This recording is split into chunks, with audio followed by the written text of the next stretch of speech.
You know, when it all boils down to it, that's, you know, what we need. New Zealand has always struggled mainly offensively, if you look historically. Always play hard, always scramble defensively, get in your face, never back down, you know, defend like their life depends on it, but offense has usually been the question, and we've come up with big plays to win games here. You talk about all those qualities. We were looking at Pero Cameron just before, and he is a man who epitomizes that. As we look now at the Yugoslavs, let's go back to our commentators live in Indianapolis. It's Bob Monti and Jeff Green as we get ready for this second semi-final at the World Basketball Champs. New Zealand playing Yugoslavia. Thank you very much, Jeff, and welcome, New Zealand. Look, the last couple of days wandering around this city of Indianapolis, two things have constantly been going through my mind. I was reminded of Martin Luther King's famous speech, "I had a dream." And indeed, a whole nation has a dream. And then I began to think, there's got to be something closer to home that will inspire us. And I thought of Sir Edmund Hillary's assault on Mount Everest. The Kiwis now are poised at base camp. There's 2 phases left in conquering the tallest mountain they've ever faced. And they've got a Sherpa in the form of Tab Baldwin. The whole scenario just seems to fit for me, Jeff. This is unbelievable. Here we are, poised to take on arguably the best team in world basketball right now, one of the best anyway, and the Kiwis are going to do it minus oxygen, minus ice axes, and we're going to do it with just good basic basketball. What do you think? Well, I've got to say, Bob, like, you know, right now, the anticipation, you know, the sweaty palms, the hair standing up on the back of your neck, that's all happening here. The Yugoslavs, there's over 200,000 Yugoslavs that live in Indiana and nearby Michigan State, and it is just tremendous. They've taken over the stadium. It's going to be very difficult for the Tall Blacks to get their haka done. And, you know, you can hear the background noise now. It's absolutely amazing stuff. And I'll tell you what, Bob, I'm encouraged. I think the Kiwis are going to give this a great shot. It's live or die. It's do or die. It's all those sort of things. You can't think of the words to express. And look at the Kiwis as they're being introduced now. And Sherpa Tenzing, you know, Tad Baldwin. I think that's a great analogy. He's done exactly what we need to do, and the Tall Blacks are at base camp. 2 more climbs to go, and we're at the top of the world. I believe, Bob Monti, we will do it. And at the end, the Kiwis will be standing on top of that mountain saying, we knocked them off.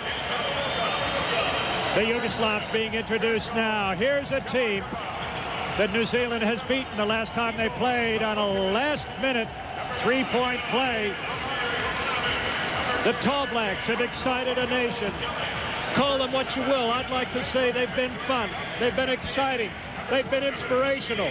A whole nation has been following them. And now, here we are on the weekend. People are up at 8:30 a.m. And I think every Kiwi down there is watching the television and saying, we need a little bit of noise from you. Let's hear it. Because believe me, this place is full of chanting, yelling Yugoslavs. Can't believe it. Oh, they're here in force, Bob, and you know, they love their team.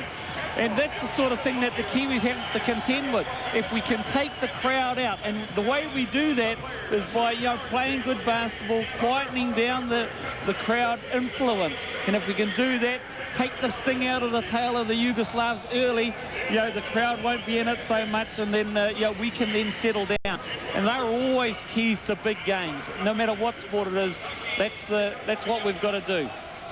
Well, I'll tell you a few interesting things about the statistics over the entire tournament of play. Yugoslavia leads New Zealand in virtually every category. Shooting, 3-point averages, free throws, rebounds, assists, steals. The only category in which New Zealand finishes slightly ahead of Yugoslavia is in forcing the other team into turnovers. But I don't take anything from that. If we were going to rely on statistics like that, we might as well just call the game off.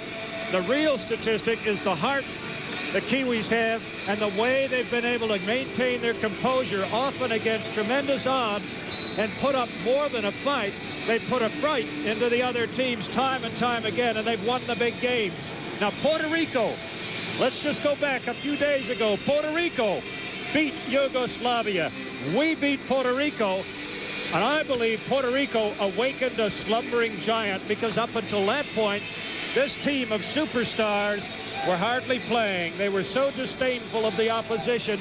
They faced the final game that they had to win to just get into the semifinal round. It was a bit like New Zealand. Win or you're out. And I think Puerto Rico beat them and did them the great favor of waking them up, Jeff. Yeah, I think so. And unfortunately, we had to punish Puerto Rico for waking that sleeping giant up. And, you know, the key here is, like, you know, as I said before, take the sting out of the Yugoslavs early. You know, we've got to try and get some exciting plays from the Kiwis. We've got to try and get some hard-nosed defense, and hopefully the officials are able to let the Kiwis knuckle down and do the defense that we know they can play, you know, and get in people's faces, because the Yugoslavs don't like that contact.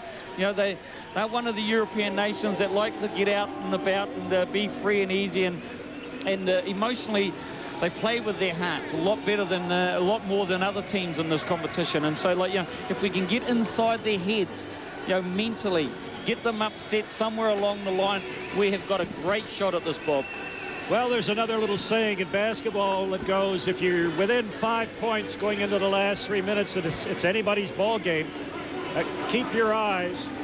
Well, looking at the screen there, you can see how the teams have matched up. Yugoslavia's record slightly better, but believe me, 2 early losses really put a fright into them. And now we're just getting ready. The Kiwis are advancing on the Yugoslavians, ready to do the haka. It's become one of the features of the tournament. Paola Winatana getting ready to lead the Tall Blacks in what's become probably the most famous dance in basketball, the haka.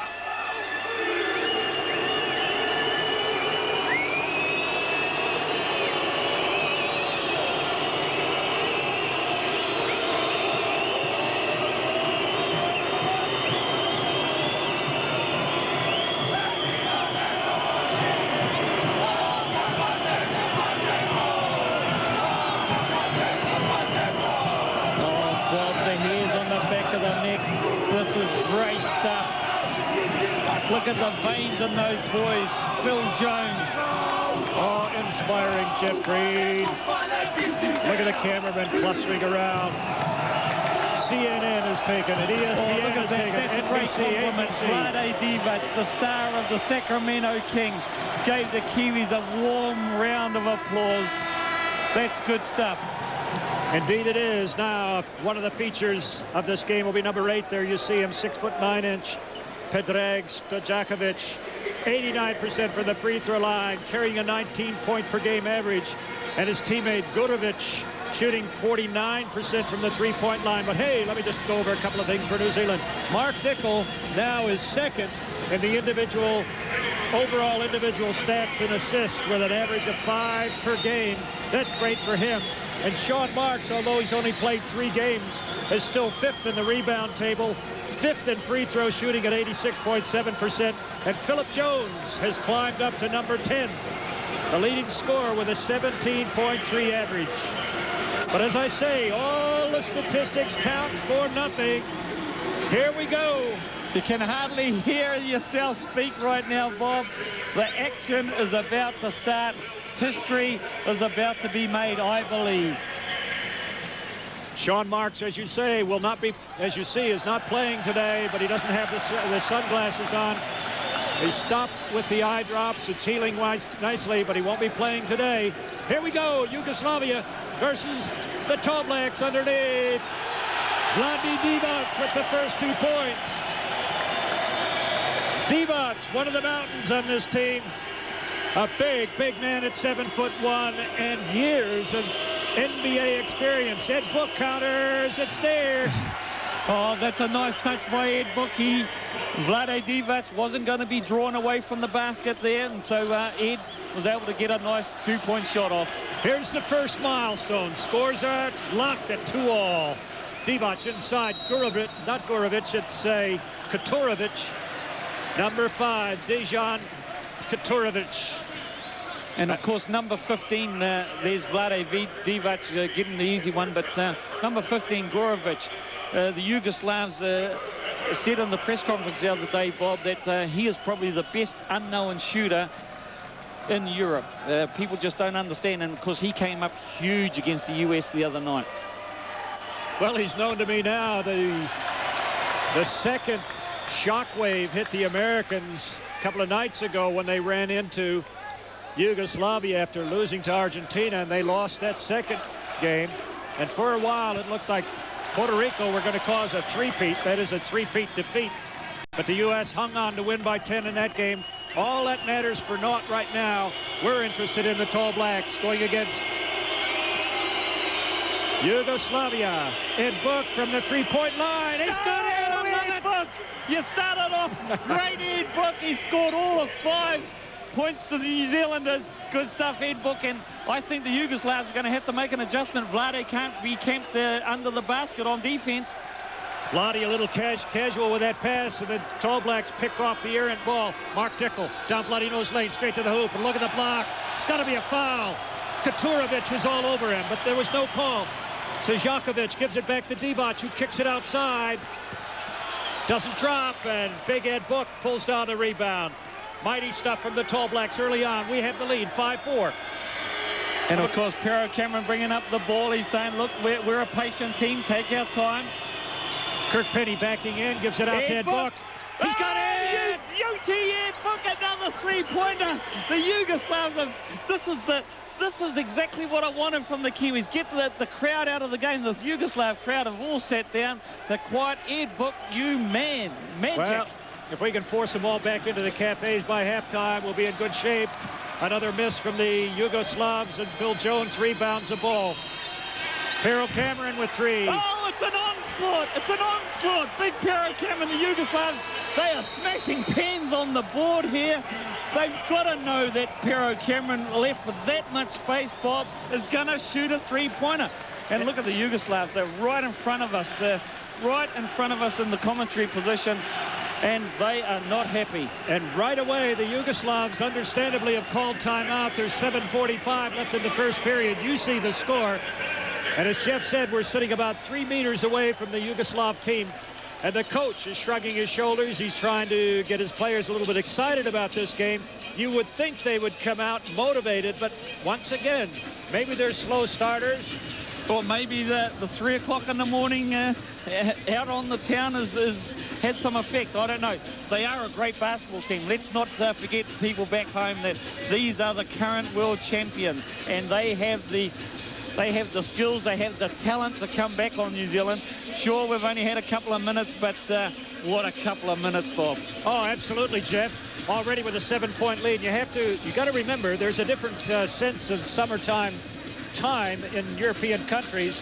People often go out to dinner about 10:30 or 11 o'clock at night and will sit in cafes and restaurants till about 2 or 3. So they're doing just what they might be doing at home. I don't think that's a sign of any sort of lackadaisical attitude on their part at all. I think it's just a cultural thing, and they're just enjoying themselves. They're remaining relaxed and cool, but hey, they've got a fight on their hands. They're down 7 points early in the first period. And I hope you're wrong, Bob. I hope they were out partying. And there's Tab Baldwin. Great shot, Tab, but look at the frown. Look at the lines on his forehead. He's into this game already. And so are the Tall Blacks. Sean Marks there just urging the guys on. Ed Book, well, would you believe it? That's the sort of game that Ed Book can play. And he's come out and blazed. And there he is. There's 1-3. New Zealand on a 9-0 run. And here's the second 3. Look at that splash. Ed Book, you beauty. And there's Pero Cameron finishing it off. Tall Blacks trying to press. Divac takes steps, and there was no call. He's running basically on his bicycle on the baseline. He misses a shot because it was partially blocked. Good defense from the Tall Blacks. I hope the referees get into the game here. Now going around Divac, there's a foul. It's got to be on Divac number 12. He was holding on to Pero Cameron, trying to get around the mountain. Of course, here we see it, big Pero. And of course, Pero does his famous old hook 'em as well on the way through. And that gives Vlade Divac a trip to the bench. That's the first foul of the big men. The coach rotates the big men very well, and this is the tallest team in the tournament. There's plenty of height. There's a good shot of the coach, Svetislav Pesic, head coach of Yugoslavia. They've got about 500 coaches here, Jeff, if you include the media. And Phil Jones knocks down a 2. And, of course, let me remind the viewers, in the press conference before the game started, Bob, Vlade Divac was asked, who is going to be your surprise team? And he picked New Zealand. And where are we? We're playing the semi-final against them. Sparky Dickel got his hands to the ball, but he also whacked a couple of wrists there. One of them, the owner, was Dejan Kurtorovich, and the foul goes against Sparky. It's a 13-4 lead. 3 minutes gone in the ball game. Stojakovic, the man carrying the 19-point-per-game average, knock it back out to him. He's nothing but sweetness, this man, but he misses his first shot, and Dickel comes up with the ball. Tall Blacks want to run. This is great, Jeff. And the foul is going to be a number 13. Immediately he fouls Dickel. He doesn't want to give up the easy 2 points. The number 13 is Milos Vujanic.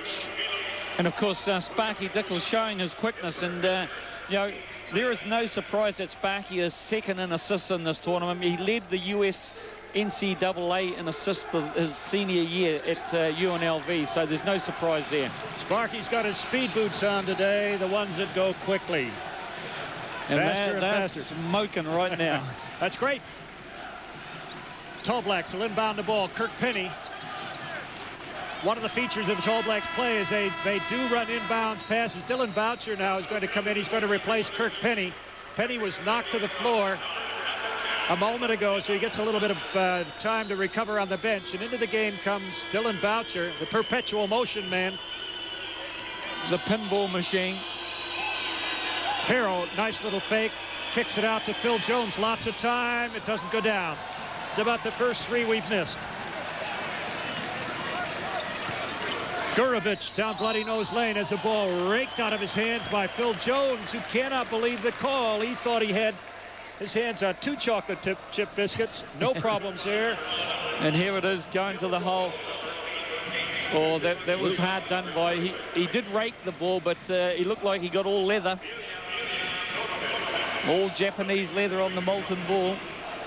Dave Gurovich on the line. Gurovich shooting 49% from the 3-point line. This man's no secret anymore. No, and the Yugoslavs have just told everyone this guy is the best shooter in Europe. Sporting a lot of artwork on his arms there. Milan Gurovich. Pero Cameron has to take the ball over halfway. He's actually a very good ball handler. No pressure on him there. He gets it up. And the Yugoslav crowd really getting into it. Dickel's push. That's a second foul on number 13, Vujanic. And that's a good move by Tad Baldwin and the Tall Blacks, and that we've got Perro bringing the ball up because, like, you know, the Yugoslav big men aren't able to stay with Perro because he can deliver the basketball on a good pass. So, you know, I think that's a good move early on. Now, what you'll see, the Tall Blacks will control the ball offensively. They're not going to rush anything. If they've got to drive around downtown for an hour looking for a parking space, they'll do it, Jeff. Oh, great play! Tall Blacks. Oh, look at this. Let's get a replay of that. That was beautiful basketball. The Kiwis have come to play. They're not going to be tentative. Look at this. Bounce pass into Dylan Boucher through the legs to Sparky Dickel on the assist to Ed Book. And the Yugoslavs had no way. Look at this. That's Bounce just pass. sublime. Oh, absolutely sublime. Who said we can't be here, Bob? No one did. Everybody's saying we deserve to be here now, Jeff. That was quality international basketball at its best. And 4 fouls already on Yugoslavia as Ed Book makes a free throw. Hasn't he stepped up in recent games? 6 minutes and 9 seconds left in the first period. The New Zealand lead stretched to 8 points. Here's number 9 coming up right now. Ed Book.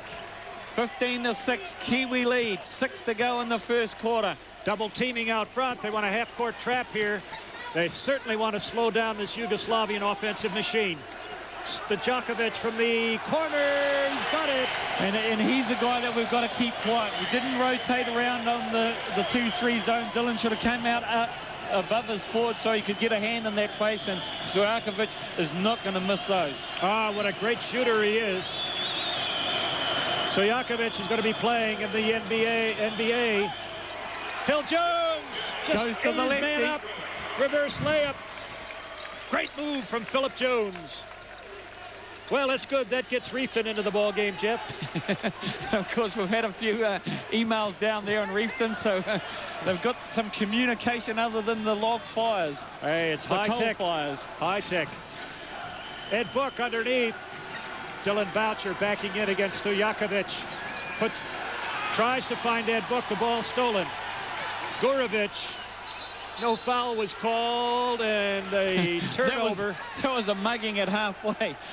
Gurovic or Phil Jones, one of them was mugging each other. Here's a lovely move by the Reefton kid. Phil Jones goes to the left hand. That's just sweet basketball. Anybody watching the game would tell you that. Pero Cameron having a real battle against Tomasevic.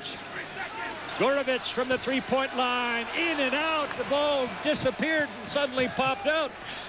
The little gremlin in there shoved it back out and said, no, not just yet. A little tunny far down there, pushed it out of the basket. Oh, indeed. Ed Book. No, he threw air, came hard off the glass. Stojakovic running up quickly. Foul is going to be called against number 13, Ed Book. It's a titanic struggle underneath the basket. The matchups between the big guys are really big. Watch Ed Book. Oh, I Takes don't know an where the elbow foul in the comes mush. there. You know, Ed Book's trying to say, look, let's hongy here. And all of a sudden he gets an elbow for his in the nose. Robert Hickey has come into the game, number 15 for the Tall Blacks, and what's called the best player in Europe, number 4, Bodiroga, into the ball game. Dejan Bodiroga for Yugoslavia. Yugoslavia has such a long, strong bench. They are so tall.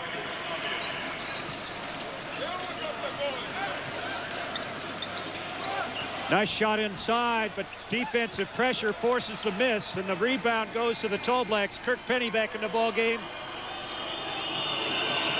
Now, Tall Blacks into their patient offense. Dickel looks for Kirk Penny coming off the pick.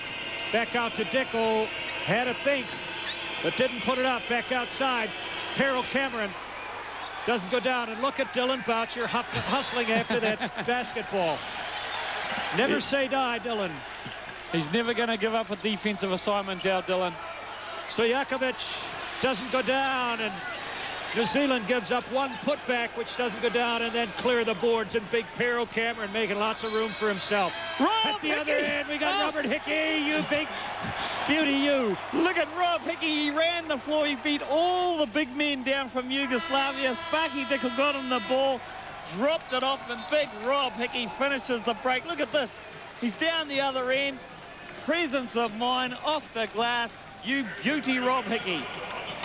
3:37 left in the first period, and New Zealand has forced the Yugoslavs to take another timeout. The biggest lead of the afternoon, 10 points to New Zealand, 19-9.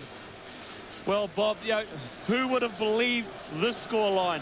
Even you and I couldn't have predicted a 10-point lead this early in the game. And we've snuck up on the Yugoslavs. They are panicking a little. However, that last play there defensively, on our defense, they had 4 or 5 guys, Yugoslavia, crashing the offensive board. And that's the key for the Kiwis. We've got to keep them off the board, because if all of a sudden they come through and they get those little tap-ins for the offensive board and the little twos, they're the sort of things that will kill us. And I'm sure Tab will be right now saying, look, let's control our defensive board before we do anything else. Well, there's Tenzing Baldwin, the little Sherpa guide. He's plotted the downfall of the Yugoslavs. And of course, Nenad Vucinic there, started his career off in Yugoslavia, and the press have absolutely loved him from Yugoslavia. He's had a couple of interviews on TV in Yugoslavia, and he's out there and helping Sherpa Tenzing. Well, the plan is to knock off TY12, the mountain known as Team Yugoslavia, all 12 of them. Ed Book on the bench, been replaced by Robert Hickey. Hickey on the line to shoot this free throw. He scored the 2 points, so there's 1 to come. Knock it down, Robert. Oh, it's music to my ears, Jeff. Zdravo means hello in Yugoslavia, Serbian. I can't quite get that out of those boos, but There's Dylan pass ahead. Boucher running. Bodiroga fouls him. Good foul from Bodiroga because it puts one of our weaker free throw shooters on the line. Oh, I don't want to hear that, Bob Monti. You know, Dylan Boucher, he won a championship for the Titans, if you remember, not long ago from the free throw line. So, you know, he's got away those. Jeff, I'm so confident today. I'll talk about the free throws. They're all going to go in. I just know it. I feel it in my bones. I had a dream. That phrase has been rattling around in my head for 2 days now. Did he make that? I couldn't see. I'll tell you on the next one, Jeff. Come on, Dylan. Don't let us down, lad. Okay, 1 of 2. Full court pressure now coming from the Tall Blacks. Bodiroga immediately trapped at halfway. Pass underneath. Stojakovic doesn't go down, but he gets his own putback. And that's the little offensive rebounds that I'm talking about. The little putback by the Yugoslavs. And if we can box out when the shot goes up, give them only one option, then we're still going to be right in this ball game at the end. Yugoslavia playing man-to-man. Pero Cameron pulling his defensive player way out high. Drobniak, a very, very big player, very solid player, 2.08 meters tall, 123 kgs. Yeah, and the Yugoslavs haven't learned yet that, you know, Pero Cameron, even though for his size, he does play a great outside game, and they've got their biggest player on the court guarding them right now. So Pero Cameron shooting the first of 2 free throws, 2:54. New Zealand 9-point lead here.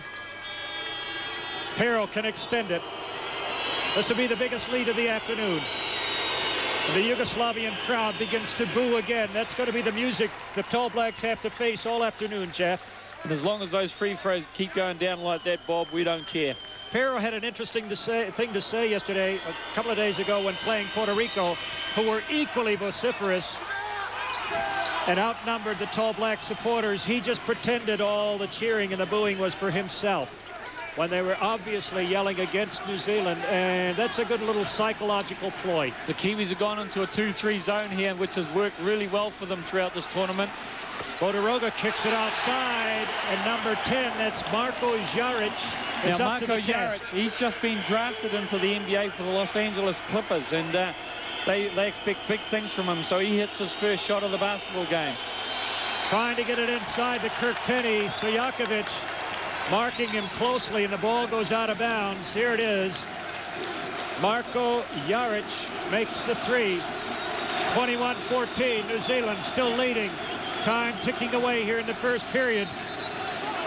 Tall Blacks have really slowed the game down, and Pero Cameron picks up a foul, having a real tussle underneath with any big man who's near him. In this case, it was Dejan Tomasevic.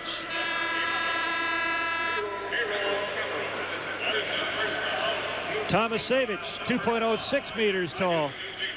And he's on the line to shoot 2 free throws. There's a good shot of the head coach, Svetislav Pesic.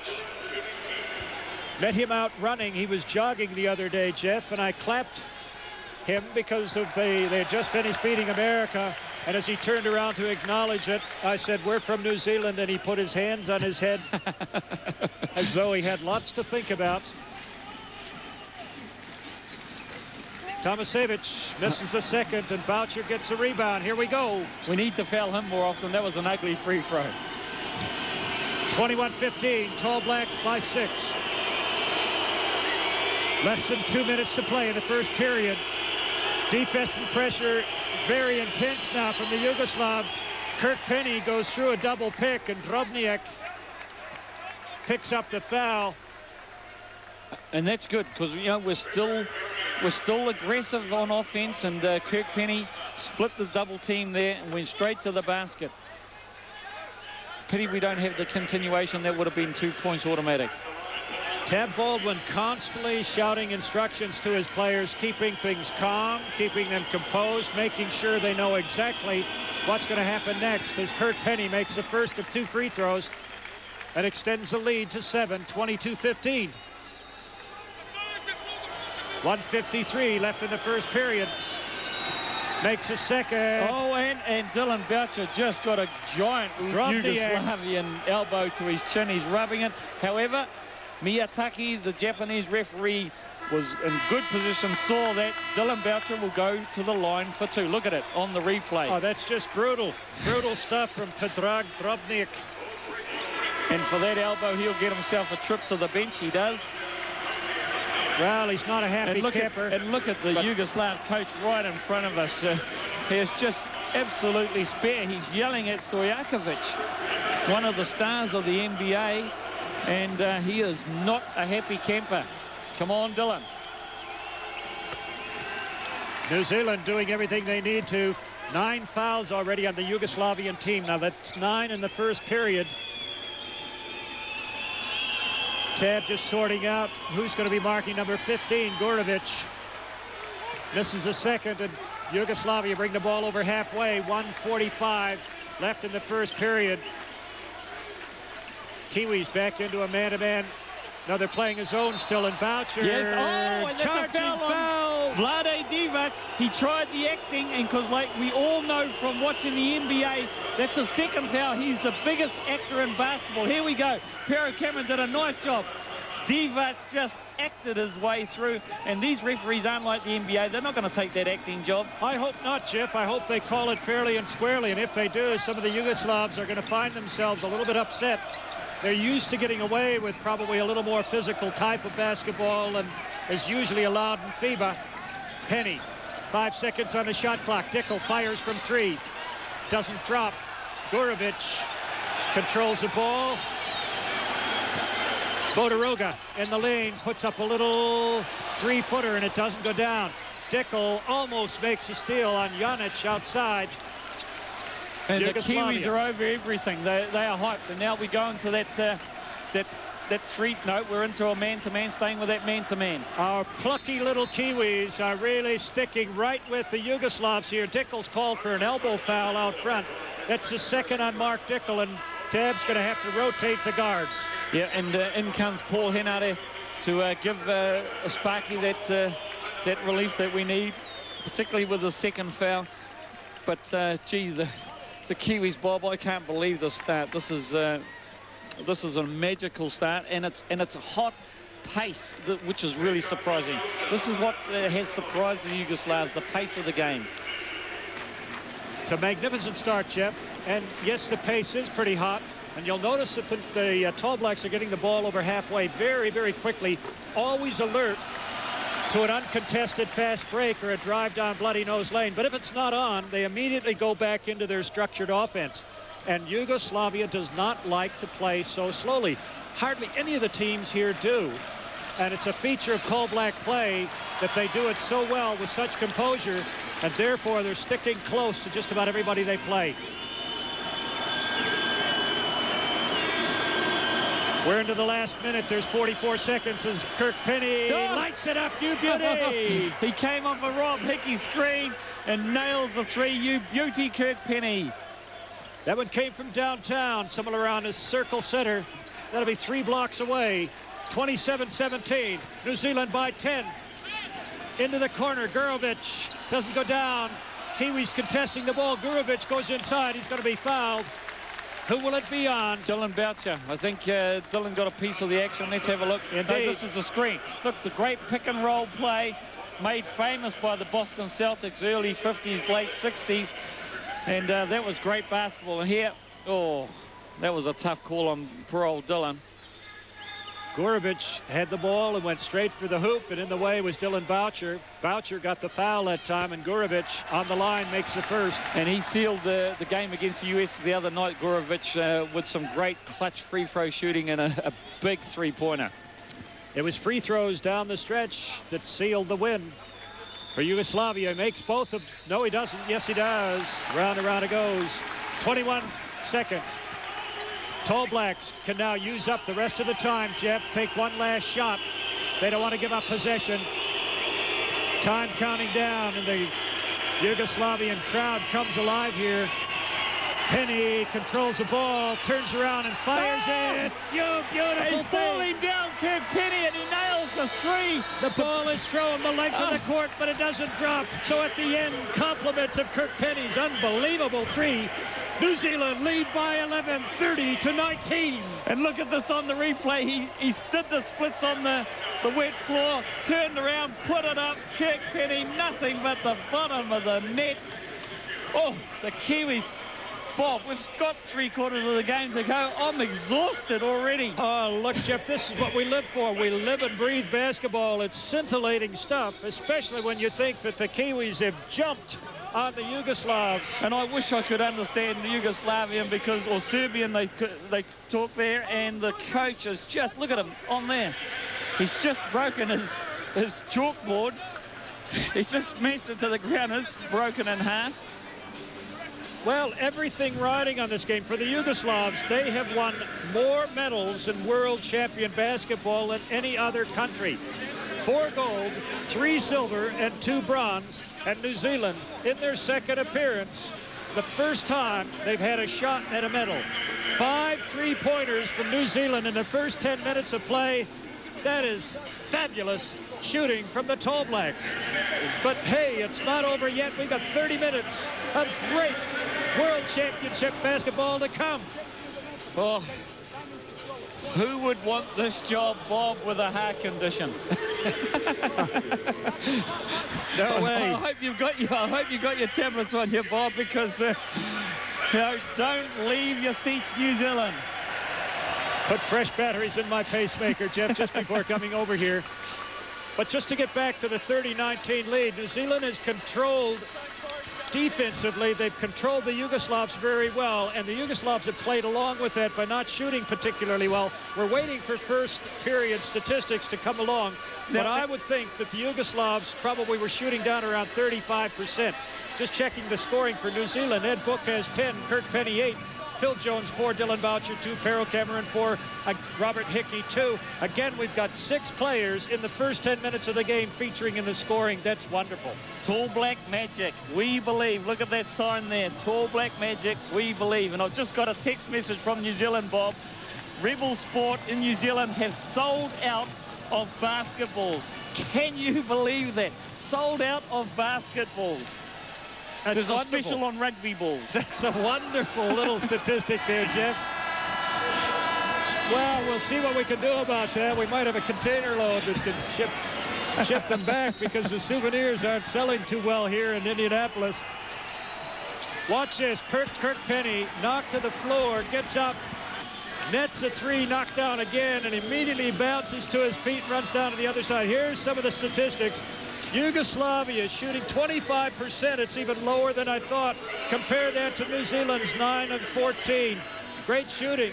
Once again, 7 of 11. That's not 17. Free throw shooting fine. Each team 3-pointers. So 5 3-pointers, 15. Half their total coming from 3-pointers in the first 10 minutes, Jeff. Oh, that's great stuff. And if we can try and keep this pace up. Oh, Dylan Boucher and Gorovic just hit the floor together. And Gorovic is not a happy camper. No, Dylan's used to those sort of falls. Hit his knee on the floor quite hard.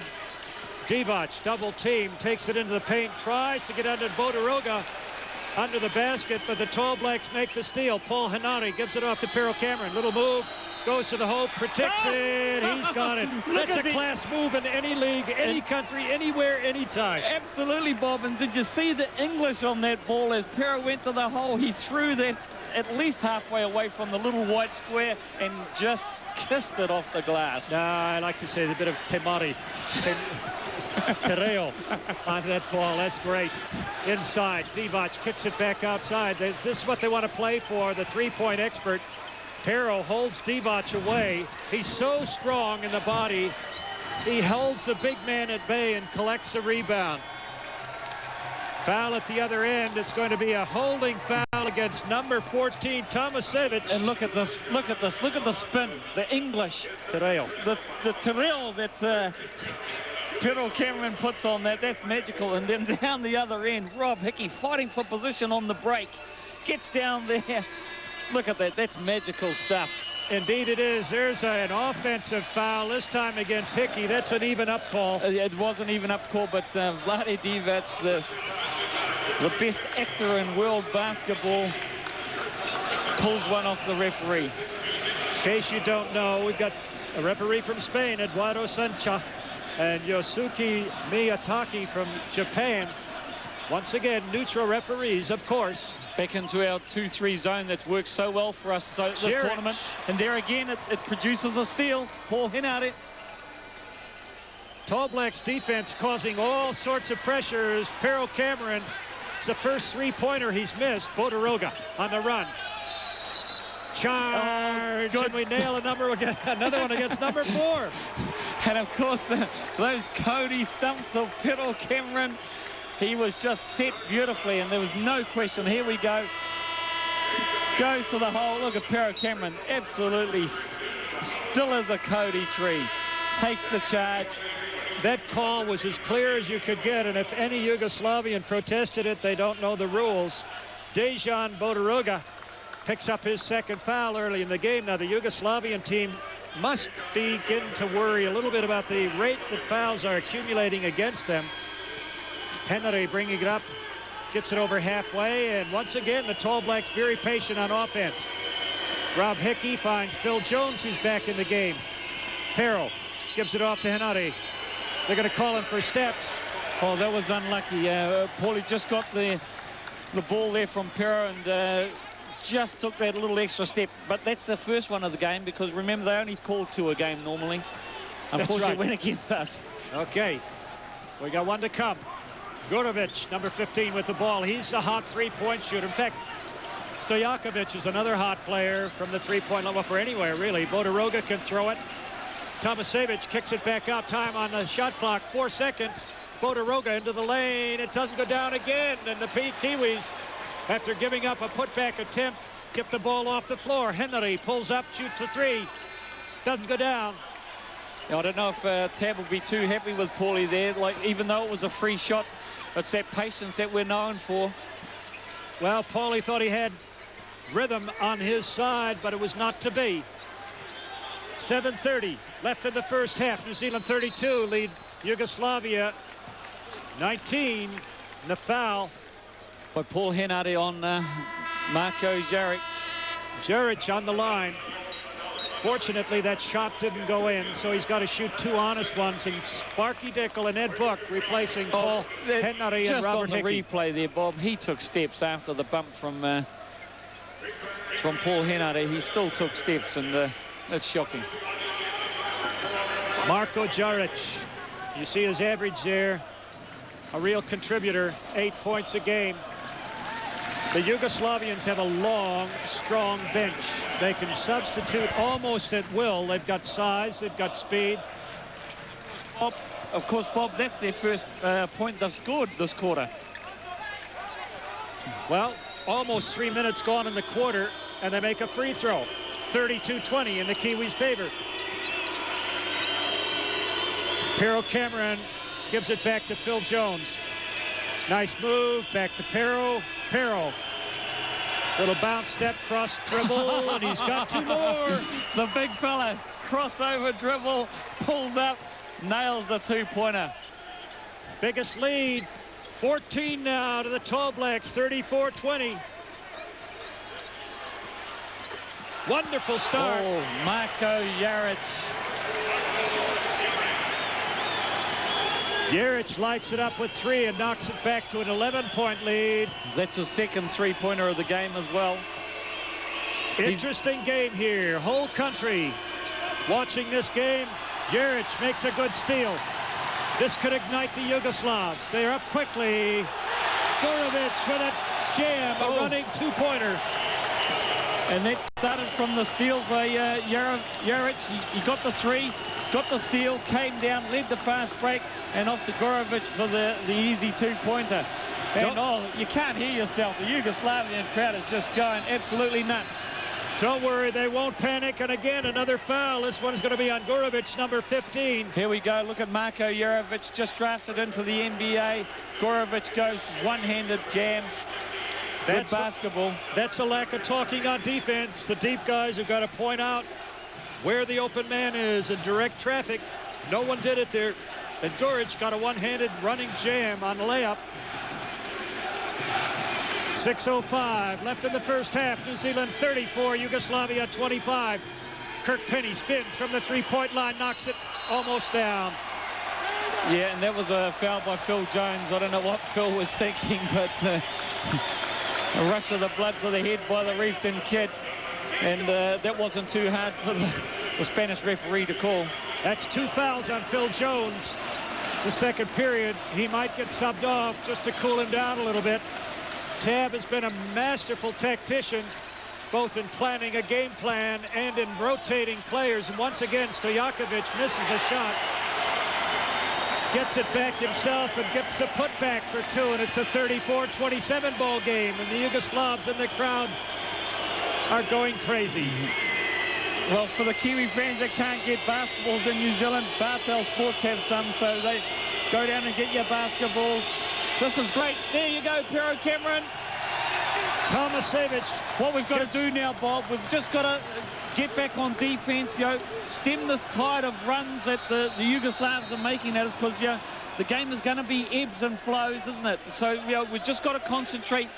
Once we miss the ball on offense, get back defensively, take our time, and play some good defense. And now Sparky Dickel shows that we can slow the ball up and do what we've done best since we started this game.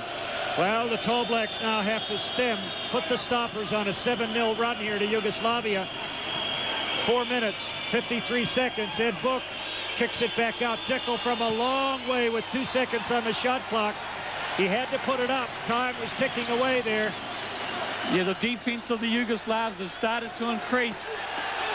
Stojanovic misses a shot, and Phil Jones gets a weak side rebound. I wish the Yugoslav bench would sit down. We can hardly see at that end. Oh, hey, the Reefton kid! Phil Jones, you beauty. And Gurovic is just beside him, so he can't believe that the Reefton kid, Phil Jones, made that. But Gurovic, you've got to understand, that's typical Phil Jones. That stops a 7-0 run. Yugoslavia. Now he's standing in the paint. No 3-second call, and outside it goes to Marko number 10. Jaric. Jaric puts down another 3. That's his 3rd of the game. And we've got to get a hand in that boy's face, poke his eyes out, do something. Wonderful basketball. This is sublime, Jeff. We're honored to be watching it. Inside, Ed Book has the ball stolen.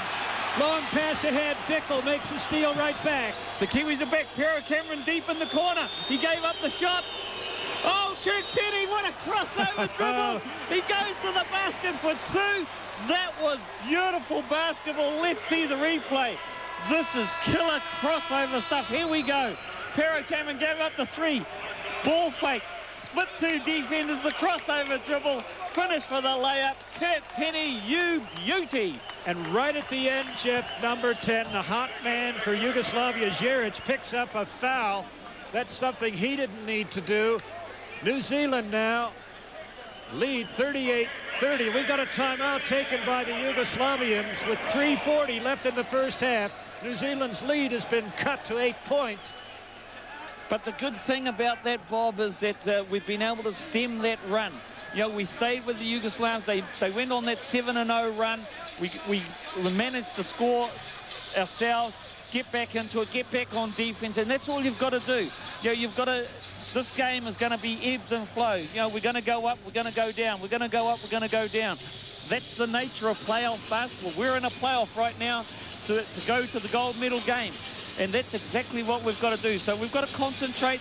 It's a mental part of the game that the guys have really come up to the challenge. And every time Yugoslavia make a run, we've got to make sure that, we stem the tide. And, we did have a big lead, but look, we're still 8 points up after the Yugoslav run. Yugoslavia outscoring New Zealand so far in this period, 11-8. But here's a good factor in the game. New Zealand is now in a bonus situation, meaning Yugoslavia has over the limit of 4 fouls. So every time they hit us... I don't know about that, Bob. I'm just looking up on the big scoreboard, and the team fouls. New Zealand have 3, Yugoslavia have 4. That's right. The next foul they commit is 2 free throws for us, Jeff. 3 minutes, so 40 we're not seconds. in the bonus yet. So we've still got 2 fouls to give before the Yugoslavs go to the line.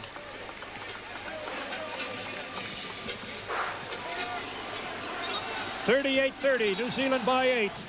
They led by 11 at the end of the first period. All of you will know that, of course. The Hooters sounds, play about to resume. And the Yugoslavian coach finding it a real chore now, trying to crack the New Zealand defense. Svetislav Pesic is rotating his players in and out as often as he can.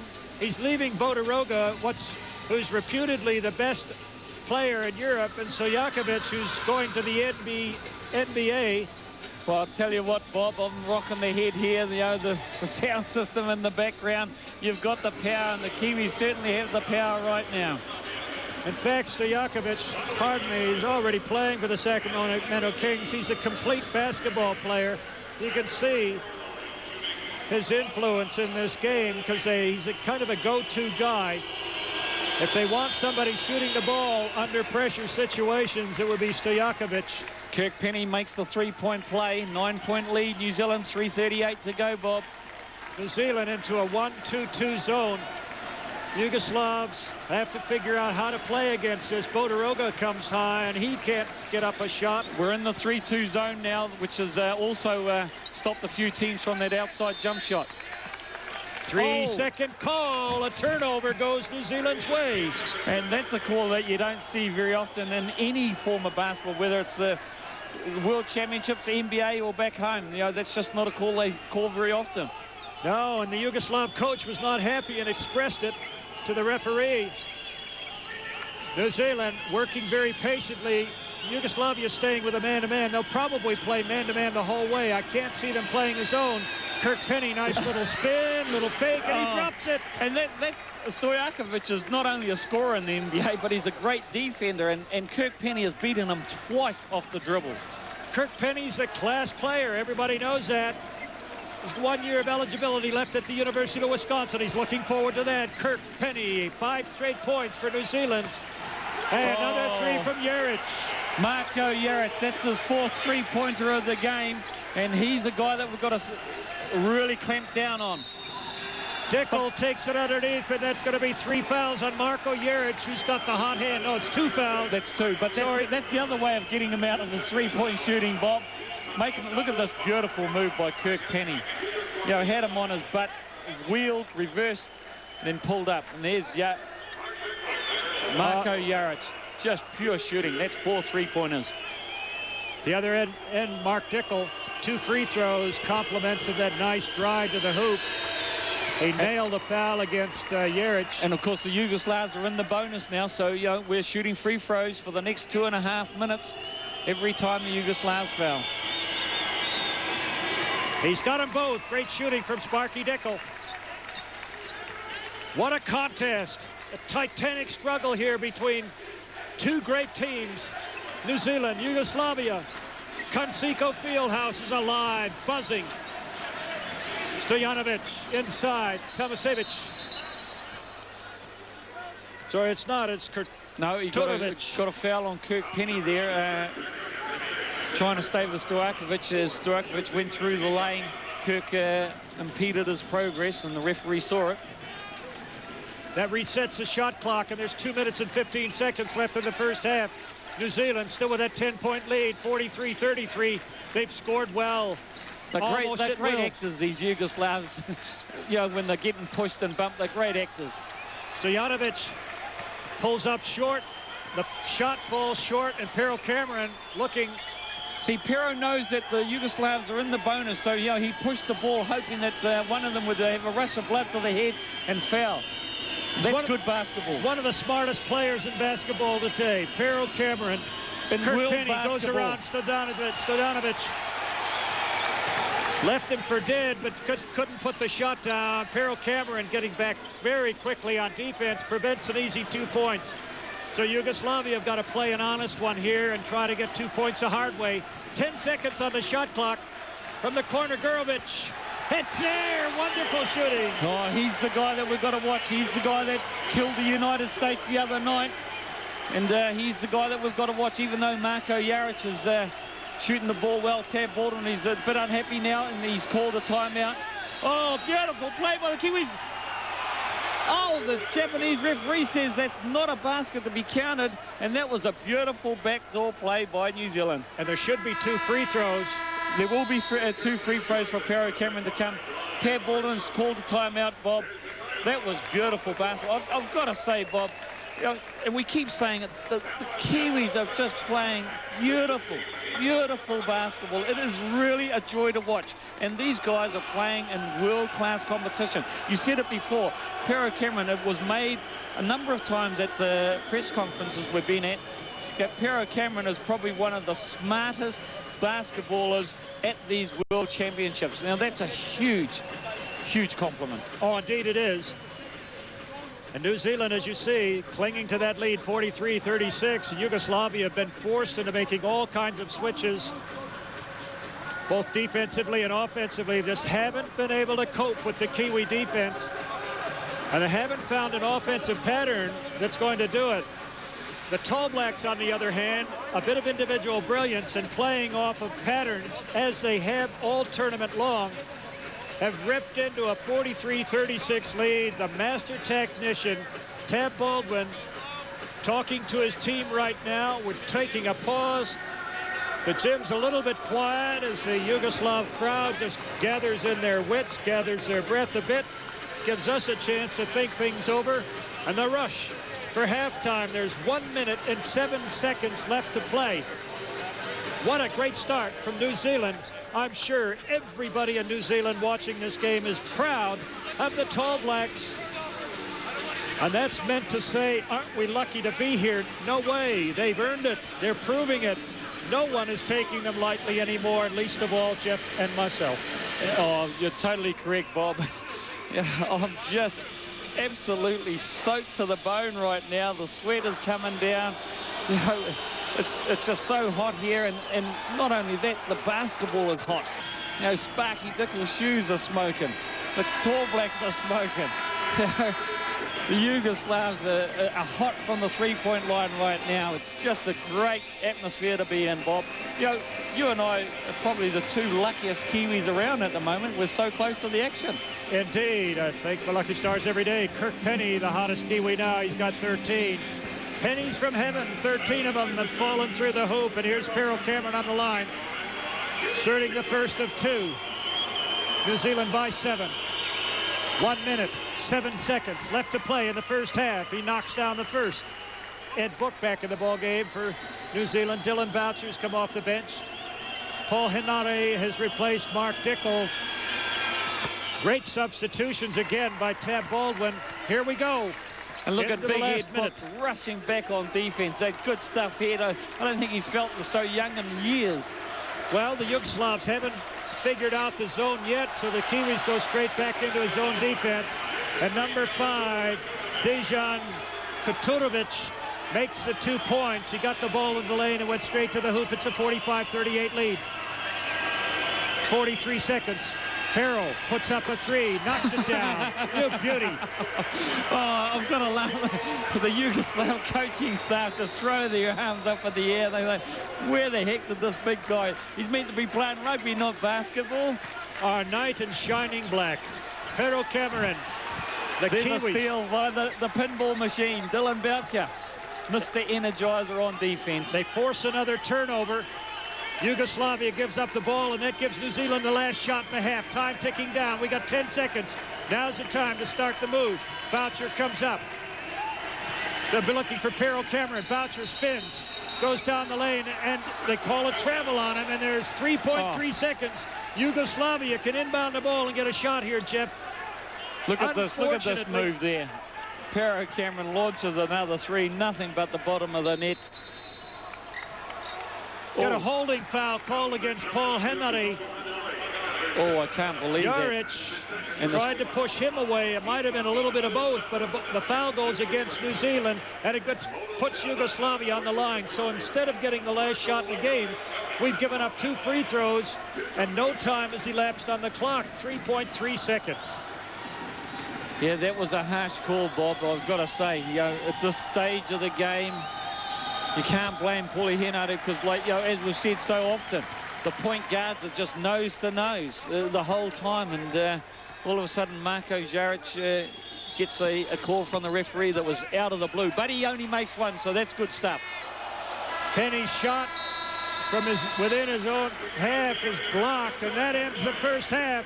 Hey, the Tall Blacks are leading 48-39. We'll be back. Jeff? What are we going to look for when we come back in the second half?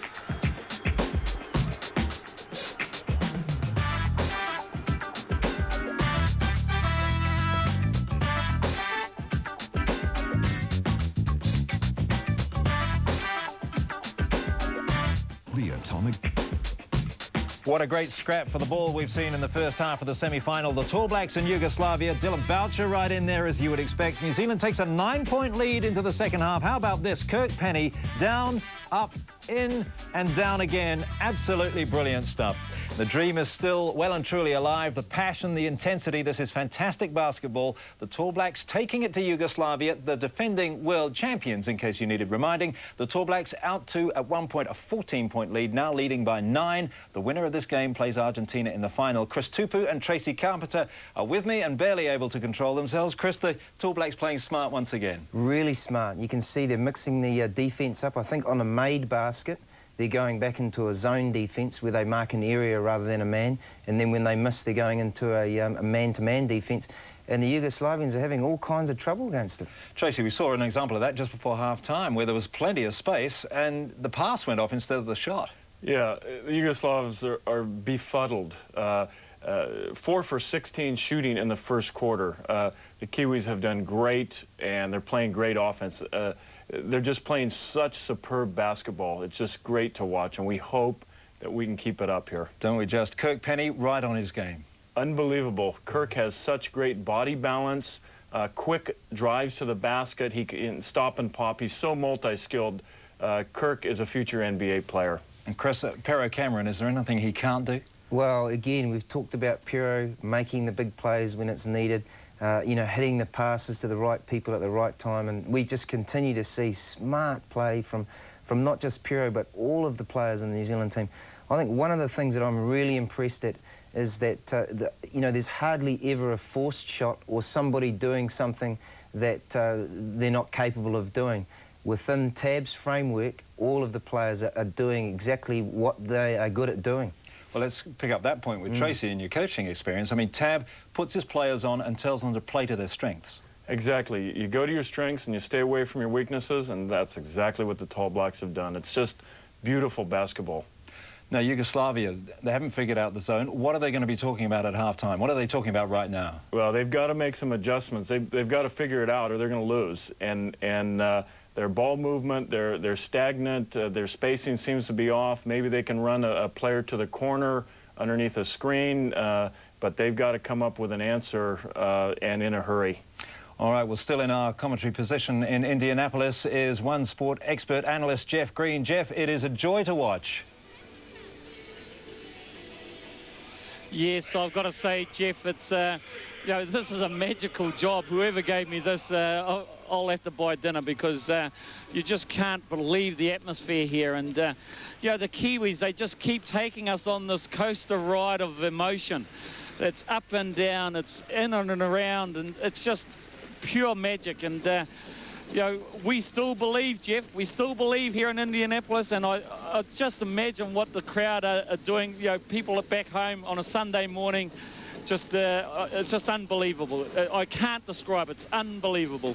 Well, I can assure you, Jeff, that we still believe back in New Zealand as well, and we are following this roller coaster ride that the Tall Blacks are taking us on, following the passion of it. It's just great. Tell us about what you think will happen in the second half. What do you think Tab Baldwin's telling the team right now? Well, I think Tab is saying, look, we got this lead by doing exactly what we've done all tournament long. You know, we've been patient.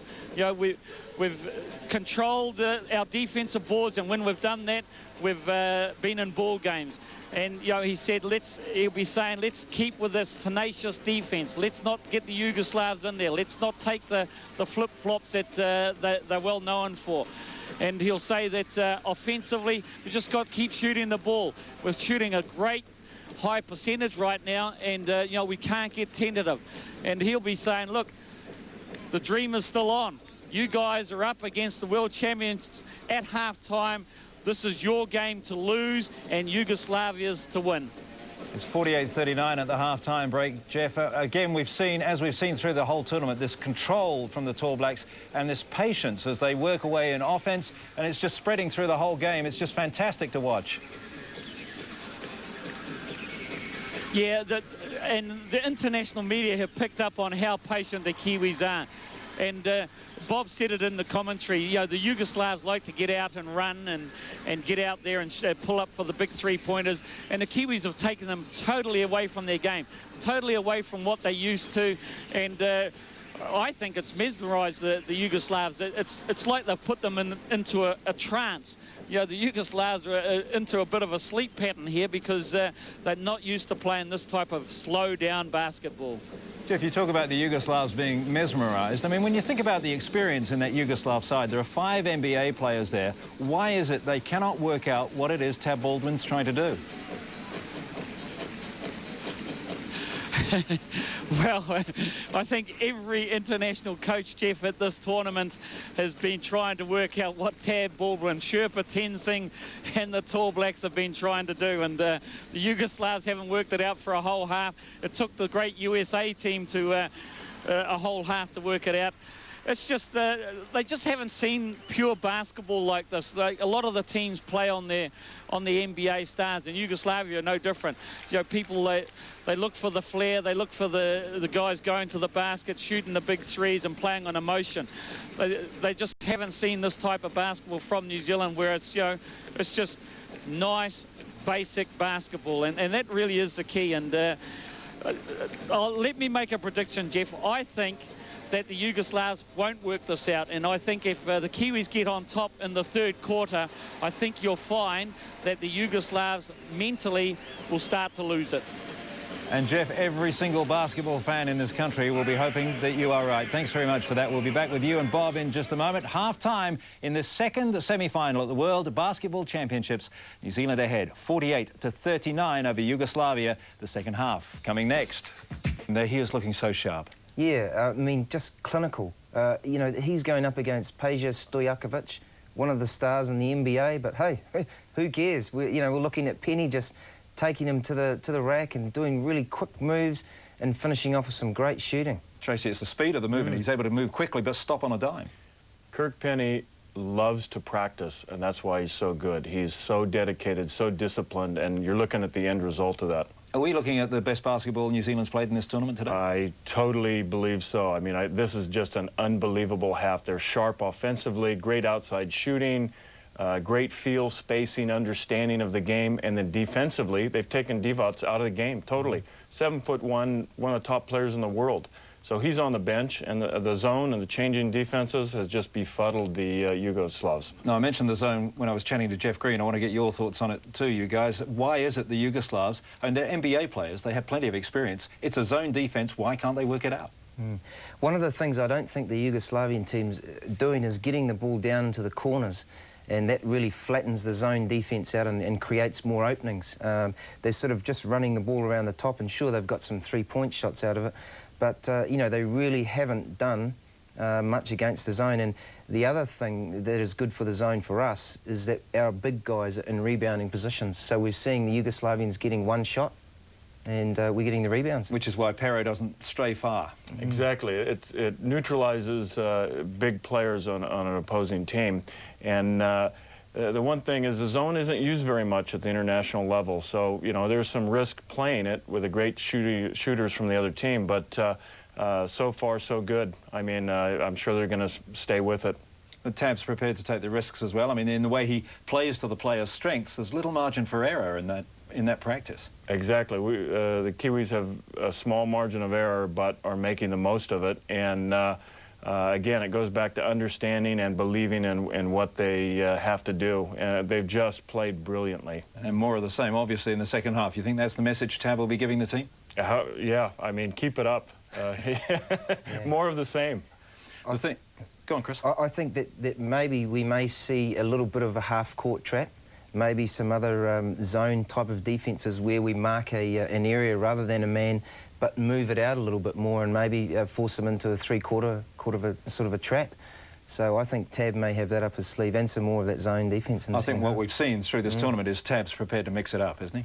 He sure is. You know, we've gone to the press when we needed to, and we've really kept teams off balance. And I agree. I think you could see a little bit of press, change some things up. And again, we've got to keep out of foul trouble also, because the odds are that we probably won't shoot as high a percentage from the three-point line as we did in the first half. As far as Yugoslavia is concerned, they've got a very long bench. That is a concern.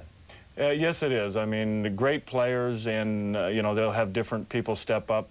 Jaric is their leading scorer now. He stepped up and played well in the absence of Divac, and Stojakovic probably hasn't fired quite as much as they want him to. Okay, there we have the first half stats, and the Yugoslavians just ahead on the boards, 20-15. What do you make of those figures, Chris? Some great. Look at New Zealand's field goal percentage. From the field, we're shooting 56%. Outstanding. You know, we saw Ed Book get off to a great start there. 2 big three-pointers, then Kirk hit one, Piero hit one. So 6 for 14 is not too bad. You know, the Yugoslavians not far behind there from the three-pointer line. Most of them coming from their guard, Marko Jakic. Steals, plenty of pressure going on. Yeah, defensively, we don't have to worry. The Kiwis are going to go 100%, and they're going to swarm. Sparky Dickel's going to be all over the place. Boucher's going to be in helping at the post, and every shot that goes up, we're going to be battling on the board. So not a worry defensively. Offensively, can we keep up the great shooting, especially from the three-point line? When you look at the three-point line figures there for Yugoslavia, almost 50%, or in fact just over 50%, as we now go to the top plays from the first half of this semi-final and go back to our commentators in Indianapolis. That's Bob Monty and Jeff Green. Thanks, guys. And Kirk Penny, you see him here, a little montage. He makes the first, and Pero Cameron lights it up with another 3. New Zealand have shot 6 three-pointers. So, too, has Yugoslavia in the first half. But really the big story is the Kiwis are shooting almost 56% from the floor versus 37% for the Yugoslavs. And that's a reversal. In the beginning, I said New Zealand didn't lead Yugoslavia in any category. Well, in 3 or 4 very critical ones in the first half, they are leading this game. Now, one thing I've got my eye on is the foul count. Yugoslavia have committed 16 fouls, the Kiwis 12. No player is on 3 fouls, so really no individual in foul trouble. But believe me, when the whistles start blowing in the second half and some of the Yugoslav big men get called for that 3rd foul, the scowls are going to grow even more pronounced on their faces. Now, talking about that zone defense, Tracy Carpenter was saying, well, a zone is a kind of a risky defense. Yes, it is, but to beat a zone, you actually have to knock the ball down. You got to put it in the hole. And it's a dare, really. New Zealand comes out in the zone, and they're saying to Yugoslavia, okay, here's an easy way to beat it. Shoot well from outside, and Yugoslavia didn't. They shot 37%. They were not up to the dare. And believe me, Tab Baldwin will continue with the zone at various times until Yugoslavia proves they can knock it down. Leading scorers there, you see Cameron and Penny both on 13, and assisted by the other players. Jaric, 14 for Yugoslavia, and one of the big stories for them has to be Stojakovic has only got 7 points. He's their leading scorer. He was carrying almost a 20-point per game average throughout the tournament, and he certainly had enough shots. He's put up 10 field goal attempts. He's scored on only 3 of them. 1 from the three-point line. That's 13 shots he scored on 4. Don't expect him to be that cold in the second half, but hey, we've got a ball game on our hands, and the dream continues. Get ready, New Zealand. We've got 20 minutes of basketball to play. Well, I'll tell you what, Bob Monty, the Yugoslavs are throwing the dice here. They've decided to start 4 of their 5 NBA players, and that's just unheard of. They haven't done that this tournament so far, and of course Marko Jaric has got himself a starting spot after those 4 three-pointers that he nailed in the first half. So this is a bit of a gamble. Well, this is a desperate time. The dinar is depreciating as we sit here. The Yugoslavs find themselves down by 9. They've got to do something, Jeff, and it's probably a very good move. Puts the pressure on the Tall Blacks to counteract the height. Gorovic takes it down Bloody Nose Lane, uncontested to score the first 2 of the 3rd period. Penny, who had such a great first half, brings it over halfway. Oh, no, referee. Ed Book is going to be called for an elbow to the chin. Miyazaki took that from the best actor in the world in world basketball, and that's his 3rd foul. And let's hope we see this, because that's just a straight flip-flop from Vlade Divac. Oh, nothing in that, just a little bit of skin. That's a big call. That's one of those important calls. It puts 3 fouls on Ed Book. Stojanovic, he misses again. That's 4 shots made from 14 attempts in the game so far. If he continues like that, Yugoslavia are going to be in big problems. Now Divac out there manhandling Pero Cameron. He's going to get called for a foul if he's not careful. Pero throws the ball out of bounds, and it's all Yugoslavia in the opening minute here. But this is one of those runs that I was talking about. You know, if New Zealand can sustain the pressure, watch for the ebbs and flows, and this is a run. If we can handle this run and get back into the game, we'll be right, Bob. Here they come with the ball stolen by New Zealand. Sparky Dickel, foot race, takes it to the hole and knocks it down. A beautiful little controlled layup. Finger roll. And there you go. It's taken the air out of the Yugoslavs. One good defensive play here, and the ball game is back to us. Well, and Yugoslavia have to come up and once again try to figure out what to do against this. Divac makes an NBA move. He just puts the ball to the hoop and barrels his way to the basket. Scores a nice 2, and it's a 50-43 lead. Oh, and there's Jeric. That's his, what's that? That's his third. That's his third foul. And of course, Sparky Dickel, too quick for him. Vlade Divac there, straight to the basket. An easy 2 for the big man from the Sacramento Kings. Neither team backing down here. Great basketball being played in patches by both teams. You can see the tension, the number of mistakes that are being made, but man, for basketball purists, you couldn't want anything better. Kirk Penny got caught in the alley and was mugged. Jeric misses a shot, and the putback doesn't go down, and Divac. But that's what I was talking about, see? They missed the layup, but Yugoslavia had 2 attempts at the offensive tip-in, and that's where New Zealand have got to control the defensive board. Otherwise, it's going to be a long third quarter. Phil Jones gets it with the 3. Beauty. Oh, and the Yugoslavs are smashing things on their bench. They are not happy. The Reefton kid answers and takes the air out of the balloon yet again. Jeff, it's obvious the Yugoslavs have come out fired up. There were 3 of their big guys pounding down the court on that fast break, and they're going to go straight to the hole every time. They're going to overpower New Zealand if they can. That was Kotovic the last time up the floor scoring 2. And it's hard to see any of the action other than on the TV screen, Bob. The Yugoslav coaches are just all over the place. I swear some of the coaches are getting into the act and playing some defense here. Phil Jones has to put the shot up. It doesn't drop, and the Yugoslavs throw the ball out of bounds. And that was good play by Pero Cameron. He put that big body all over Vlade Divac.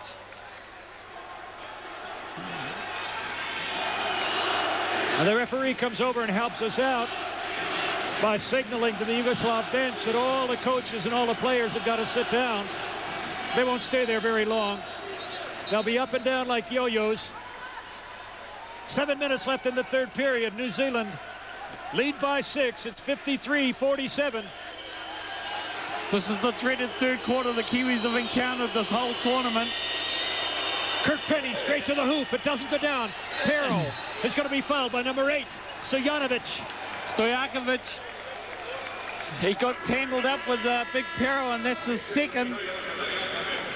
Stojakovic, they can't afford to have him going to the bench, and that's a good sight. We see Jeric going to the bench on his 2 fouls as well. So Pero got his big mitts on that ball, and nothing was going to prise it out of his grasp. Inbound it goes. Penny comes off a pick, goes back baseline, gets it into Pero Cameron. Mismatch here.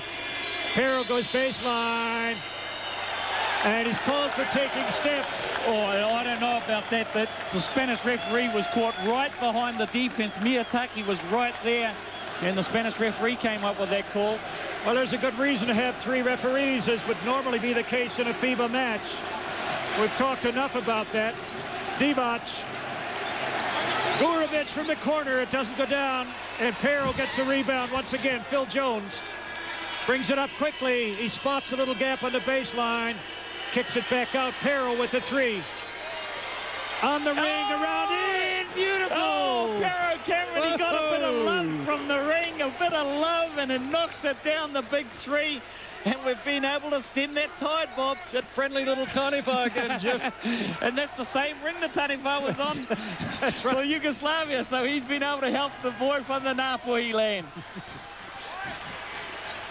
Yugoslavia getting coupled 2-3 shots here. Stojakovic knocks down a big three. And he's a big game player, a big game player. We saw that in the NBA Finals against the Los Angeles Lakers that he can play. So now Yugoslavia coming up, trying to put a little man-to-man pressure on the Tall Blacks, and Pero just gets his big body in the way and clears out the defensive player for Pero Cameron. Oh no, they're giving the ball over to Yugoslavia. I guess it came off Pero Cameron. Couldn't see quite clearly because once again the Yugoslav bench are on their feet directly in front of us. Yugoslavia on an 8-11 run here. There's Pesic. Gorovic, he goes to the bench. The coach, Gorovic, is subbed off. And the crowd on their feet.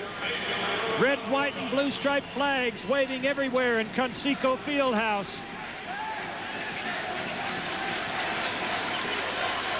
Down the lane, Divac, nice move to the hoop, and he gets a big two, and it's a 56-52 ball game. Sparky Dickel quickly over halfway. Goes to the hoop, knocks it back outside, but in the meantime, he draws a foul against Vujanic. And that's a good move, and there we see on the replay, big Vlade Divac. But that's 3 fouls. And of course, Sparky Dickel showing that pace again, and be able to get to the free throw line, well, get to the lane, and then draw the foul on the Yugoslavs. A good shot of our two computers there going over the stats and what to do next. The two coaches. Ed Book knocks it out to Pero Cameron. There's 18 seconds on the shot clock. A lot of noise, but plenty of time.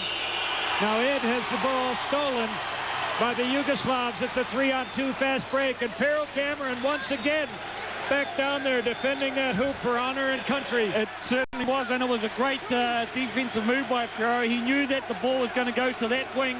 He called for his defense to help him at the back. Bodiroga gets a nice pass back from Divac, and here's the terrible third quarter we've all not wanted to talk about, as suddenly Yugoslavia has sliced into the lead here. It's a 2-point margin to New Zealand. 56-54, and the noise is deafening. You can't hear yourself, Bob. It's just absolutely Pero Cameron for the big three. The shot doesn't drop, and Yugoslavia will get the ball out of bounds. We're going to have real problems down the stretch here if the Yugoslav bench keeps popping up like they have. Yugoslavia on a 15-8 run, Jeff. But see, that's okay from my point of view, Bob, because normally we're seeing those 9-0 runs, those 12-0 runs. We've got 8 points in that 15-8 run there for the Yugoslavs. We still have a 2-point lead. There's still 4 minutes to go in this dreaded third quarter. As long as the Kiwis can keep their mental capacities, their minds set on what we need to do, there's no problem. I said it before. This is going to be a game of ebbs and flows, ups and downs. And all the Yugoslavs are doing is making a run. We had enough of a cushion. We've been able to see this run out. Tad's taken the air out of the Yugoslav balloon by calling a timeout. But now Yugoslavia had to come in a bit more, drained mentally, and now they're down on themselves. So, this is a good move. I believe that, we've still got the cushion. Albeit a 2-point cushion, we've still got it. Well, that's right, Jeff. A timeout is as much sometimes to cool off another team as it is to give your own team instructions. And I think in this case, it's a bit of both. Tab, they've got to make a few defensive alterations here, but also he's got to get his players to cope better with the intensity. The Yugoslavs have come out at halftime, and the defensive pressure has gone up about 3 notches. They're really in the faces of the Tall Blacks now, and the pressure's shown. The Tall Blacks have given away the ball 2 or 3 times, a little uncharacteristic for them in this game. But hey, there's a long way to go, and we've still got a 2-point lead. Let's see what happens at the end of this timeout. The chess match continues in Conseco Fieldhouse. 4:36 left to play in the third period. New Zealand leading probably in many people's estimations against their expectations by 2. You see the shot, the 3 from Stojakovic, and there's big Vlade Divac showing the ability to take the ball down the lane and score up a nice layup. And that's led to the 15-8 run on the part of the Yugoslavs over the Tall Blacks. Well, we're ready to go again. Fire up, New Zealand. Let's hear some noise. We believe, Bob. We still do believe. And those Kiwis in the crowd there, they're doing the haka led by Brendan Pongia yet again. They still believe. Of course we do. This is vintage basketball. It's just a joy to watch. 2 great teams, 2 well-coached teams, loaded with talent, going toe-to-toe. New Zealand has led for most of the game. They still lead now by 2 points. Sticking with a zone. The dare is still there. Yeah, they've gone back to the Yugoslavia 3-2 zone to be able to stop that outside shooting and maybe stop the 3-point attempts. As we say that, they throw up one and make it. Vujanic makes it. And the bench erupts again as Yugoslavia take a 57-56 lead. New Zealand can't panic now. Phil Jones to the baseline. Carol Cameron comes up at point guard. He goes down the lane and he draws a foul. And I think it's tall number 5, if I'm correct, Katurovic. And that's going to be 2 fouls on him. Here we go. The 3-2 zone collapsed and left the shooter open. Phil got trapped behind his offensive man and wasn't able to recover. Then big Pero Cameron takes it against 3 Yugoslavs to get that foul. And Yugoslavia rotating their big man as Tomasevic replaces Katurovic. That's good. We've got another foul on them. That's their 4th team foul. 4th team foul against Yugoslavia. And Phil Jones gets a runaway. Not a runaway, but a penetrating 2. And that's an easy 2. And, of course, New Zealand go back into the lead by 1. Once again, taking the air out of the Yugoslav balloon.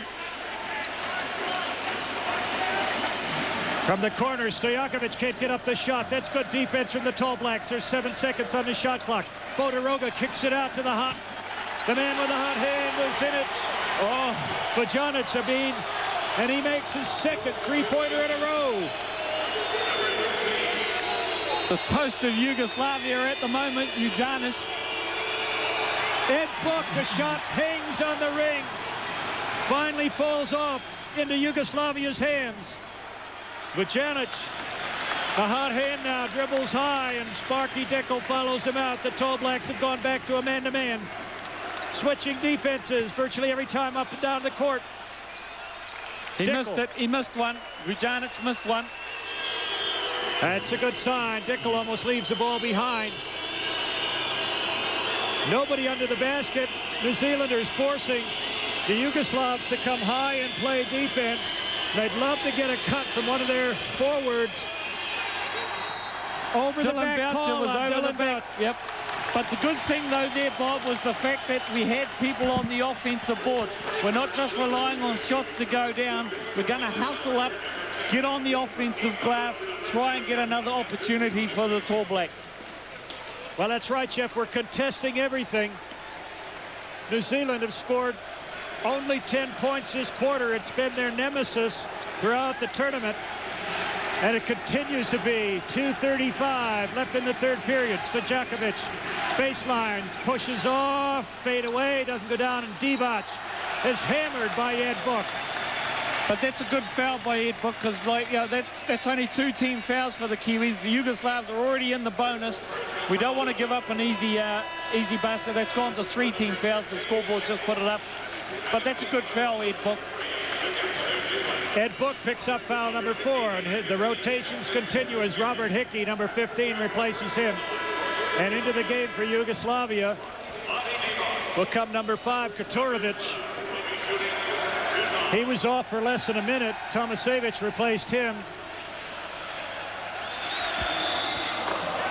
He'll come on for Divac, I'm sure. Divac looks a little bit tired.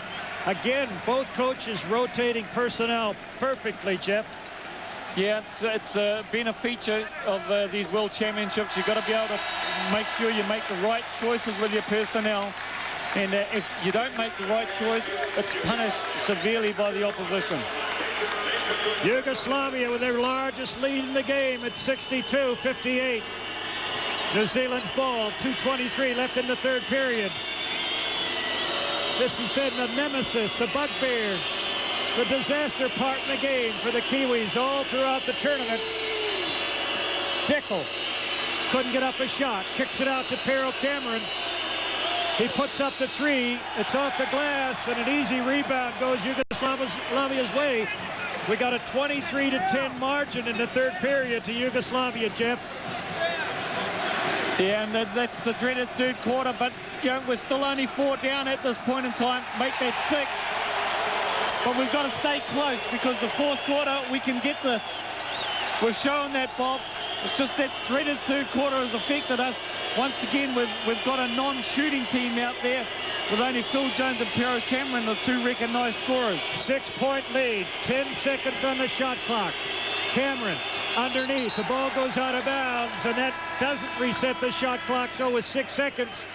And there's a timeout by Tab Baldwin, and there's Sean Marsh walking onto the court, telling his guys, look, we're still in this game. That was just a lovely basketball move. Good, sensible play. So with 1:26 left in the third period, New Zealand takes a timeout. We've got a 64-58 turnaround lead here to the Yugoslavians. At halftime, New Zealand were sitting on a 9-point lead. They've virtually been shut out in the third period. It's a 15-point turnaround, Bob. The 9 that we had and the 6 that they're up now. And once again, I'll go back. It's ebbs and flows in this game. You know, we're just about a minute and 26 seconds away from the dreaded third that we've always encountered at these championships. We just need to stay tough. We need to get a good defensive stop. Come down, be patient, take the wind, take the air out of the basketball, bounce it as many times as we can so that we get a good looking shot off, and hopefully it goes in, and then we get back down the other end and play more defense. That's what the Kiwis have got to do, and that's what Tab's telling them. And they're going against a team that have come out fired up in the second half. They've upped their intensity level. They're certainly more enthusiastic than they were in the first half. They played hard then, but they're playing with more confidence. They're playing like a professional team now. They're looking at the defense before they try something. They're picking it apart. And more importantly, they're knocking down a few of the shots that they missed in the first half. Remember, they shot 37%. Very uncharacteristic for them in the first half of the ball game. Yeah, it certainly is. And but, you know, we've got 6 seconds on the shot clock to make a good impression here. And then down the other end, we've got to make a good defensive stance, Bob. We don't want this to get away from us. And I think that, you know, the Yugoslavs have upped their defense just a little. Toblak's inbounding the ball. Henry handles it. 5 seconds to get it in. They get it into Boucher. Boucher's triple teamed for a moment. Turns, puts up the shot. He had to. There were 2 seconds on the shot clock. Good decision, Dylan. Now we've got to settle down and play some hard-nosed defense here. No three-pointers. See, that was just good defense from Yugoslavia. They knew there was only 7 seconds on the shot clock, and they really put the pressure on the Toblaks. They forced an off-balance shot from Dylan Boucher. Bodiroga, nice little fake, puts it up. It falls short. Tomasevic, Kurtonovic it is. And the foul is going to be on Dylan Boucher. How do you call that? A man comes slashing in from the free throw line, knocks Boucher to the floor, and Dylan Boucher picks up the foul. And look on the replay here. The shot goes up by... And look at where he came from. How the heck is that a foul on Dylan Boucher? I will not know. Get a grip of yourself, the Spanish referee. Well, after that little outburst from your commentators, back to the game here, and Bujanic leading Yugoslavia here. Bodiroga now, he's reputedly Europe's best player. Underneath the foul, before the shot was taken, Phil Jones had to do something, Jeff. Kiwis in big trouble, 64-58. Yeah, 2 things went wrong there. That's Phil Jones' third. He goes to the bench. Kirk Penny comes in, but there's 2 things went wrong. There you go. Stojakovic with a free look at the three-pointer, and then we didn't box out, and then Phil gave the big fella a push on the back. So that's the two things. We didn't stop the three-point shot, and we didn't box out the big guy on the offensive board. And the Kiwis have got to tidy this up. We've said it all game long. Control the defensive boards, we control the game. And we're not doing it right now, Bob. That's the ugliest free throw I've ever seen.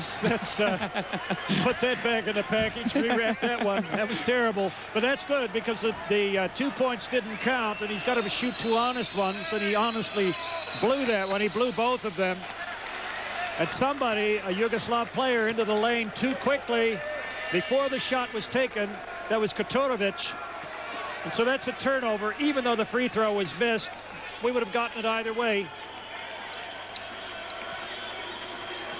Well, that's a mistake by the Yugoslavs. Perhaps a little too eager here. A good basket here, Bob. We'll see the Kiwis close that gap before the end of the quarter. The booing, the whistling continues, and Yugoslavia makes a steal. Henare goes down the court, reaches in, attempts to get the ball, so it's going to be a 2-shot foul. Bodiroga was not allowed to go to the hole and make the easy 2. And there's the Yugoslavs that are just so dangerous out on the break. That's the type of game they want to play. You know, and they play it very well. They get out and they pull up for the jump shots in the corners and look for the big men cutting for the easy layups. And of course, you know, Paulie Henare was the only one back there for the Kiwis. He had no option. He had 3 white shirts bearing down on him. Bodiroga makes the first, and mercifully for the Kiwis, there's 30.5 seconds left. Pensively, Tab Baldwin watches the last agonizing 30 minutes of this third period. The nemesis of the Tall Blacks as Bodiroga makes them both. It's an 8-point lead. We should get last shot here. Defensive intensity is immense from the Yugoslavs. 11 seconds on the shot clock, counting down. Kirk Penny desperately trying to get in to make that play inside. Dylan Boucher, reverse layup. It doesn't go down. Just too much size in there for Dylan. Stojanovic, Bodiroga throws it out. The ball is launched. Unfortunately, it doesn't go down. So at the end of 30 minutes of play, Yugoslavia has come back to lead New Zealand 66-58. And Jeff, the last basket New Zealand scored in that period was with almost 4 minutes to play. 3 minutes, 56 seconds, in fact. Yeah, but I've got to say, Bob, I believe the Kiwis are still right in this game. We've got the best shot. We've taken the best shot the Yugoslavs have put on us. And, you know, we're only 8 down. We're in that magical 10 that we always talk about. And, you know, let's not count the Kiwis out yet, Bob. We still believe, you know, all we've got to do is come out and be more patient offensively. We've got to control our defensive board. That's where the Yugoslavs are beating us right now. They've been able to get in for those little tip-ins, be able to worry us and be able to get the ball back out to their shooters. So, you know, we tidy up the defensive boards and play a bit more hard-nosed defense in this last quarter. We know we can win this. Absolutely. Don't forget, we were leading by 11 at the end of the first period. We can turn this around, but it's going to be an immense task. Don't leave your seats. This is great basketball. This is semifinal action. We thought we might be able to hear, but with this noise going on, that we can't hear what Coach Tab Baldwin is telling the team. Well, for a bit of light relief here, once again, one of the New Zealand shooting team wins the prizes in the between quarter breaks here. I think that makes it about 9-2. Kiwis over the rest. We've won every competition going at the quarter breaks, Bob. Okay, New Zealand were held to 10 points in that quarter. 48 points they finished on at halftime. They had 58 at the end of the third period. And really, we've run right into a brick wall here, one of those cold patches. But you've got to give the Yugoslavs credit. Their defensive intensity was about double what it was in the first half. And it was very, very difficult for New Zealand to find anybody loose and get those slashing drives to the hoop. And when the three-point shooting starts falling off, as it did for us, and they start shooting better, of course you're going to get a turnaround. Now let's just hope the disaster is over and we'll get back into the game. Bodiroga, he was one of the men that hurt us and that crucial third quarter, and there's the other one. Number 13, Milos Vujanic. He hit a couple of threes and a two-pointer, I believe. So here we go. We've got 10 minutes left in the second semifinal game. Who is going to be playing the first semifinalist, Argentina, tomorrow? Stick around, and you will find out. The Tall Blacks take the floor. New Zealand, whatever you do, don't leave your beds, don't leave your couches, don't leave your seats. The Kiwis are still in this game with 10 more minutes to go. Let's see if we can get that black magic working again. Hickey goes up, controls the tip. Kirk Penny gets it straight to the hoop. No call. He was looking for a foul, a quick two-pointer. It didn't come. Bodiroga has to slow it up. Tall Blacks quickly back on defense. They know the job in front of them. The assault on Mount Everest into its final phase here. Bodiroga, he pulls it up short, but he gets his own rebound. And that's what I talked about. We've got to control those defensive boards. We can't afford to let the Yugoslavs get easy offensive rebounds as he did just then. Unfortunately, that gives them the possession. Another 24 seconds on the shot clock. And once another again, offensive rebound for the Yugoslavs. Come on, Kiwis, knuckle down, get some defensive boards. Well, the Kiwis are packing in the paint very tight. They don't want anybody in there, and the ball is bouncing out over their heads. It's a long rebound, as we call it. Juric takes steps. Oh, that's the second one of the game. That's it. First one went against us. This one went with us.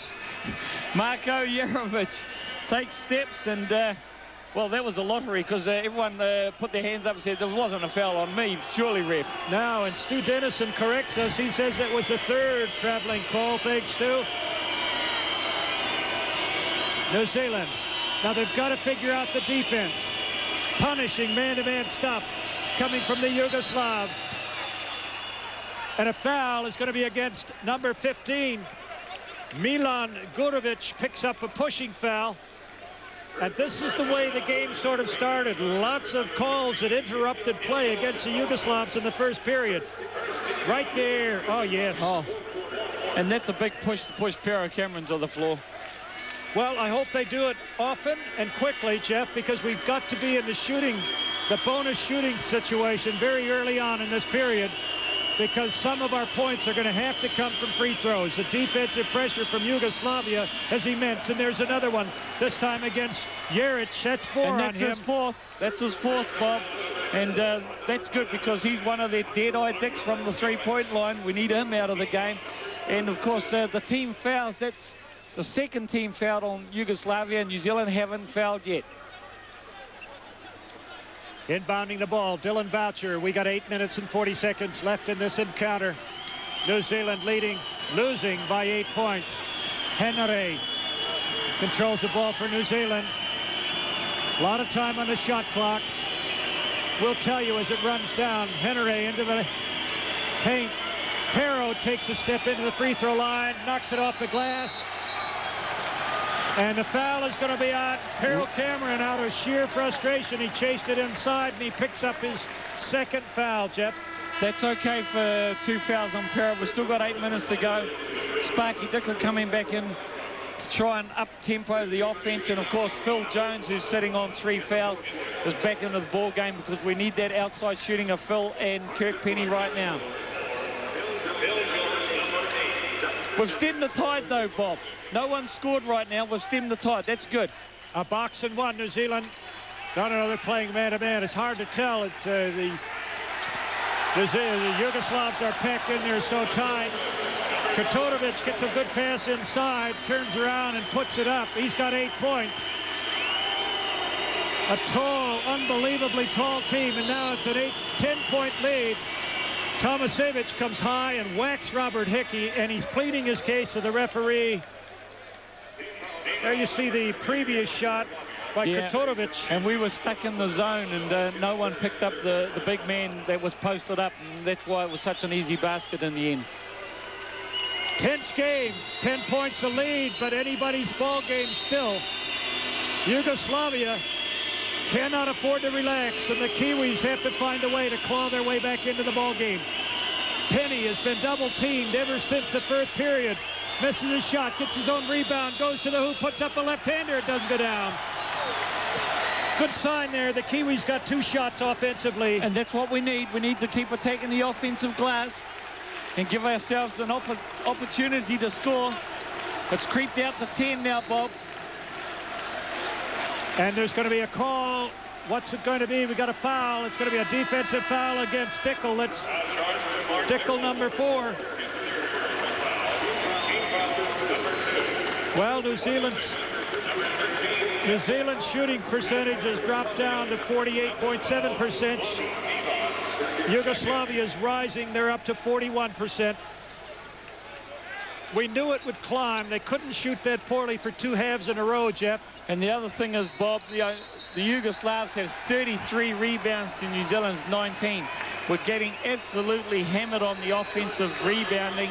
Yugoslavia have got 14 offensive rebounds to New Zealand's 1. And Kotorovic is called for holding. He picks up another foul.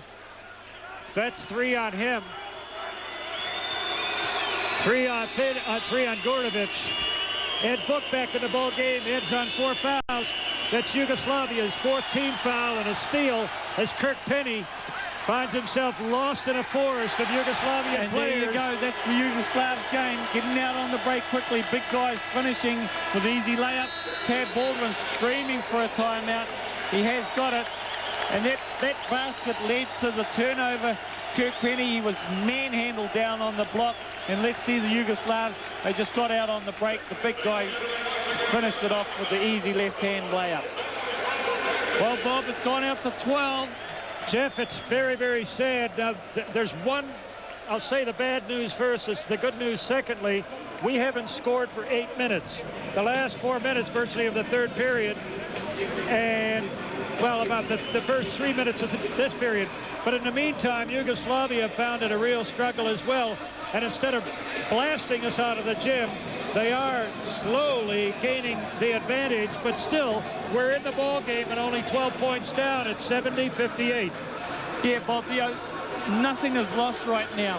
It's just those runs that Yugoslavia have been able to go on, and we haven't been able to counter. And the reason we haven't been able to counter is because we can't score, and that's been our problem. And the woes have continued from the 3rd quarter.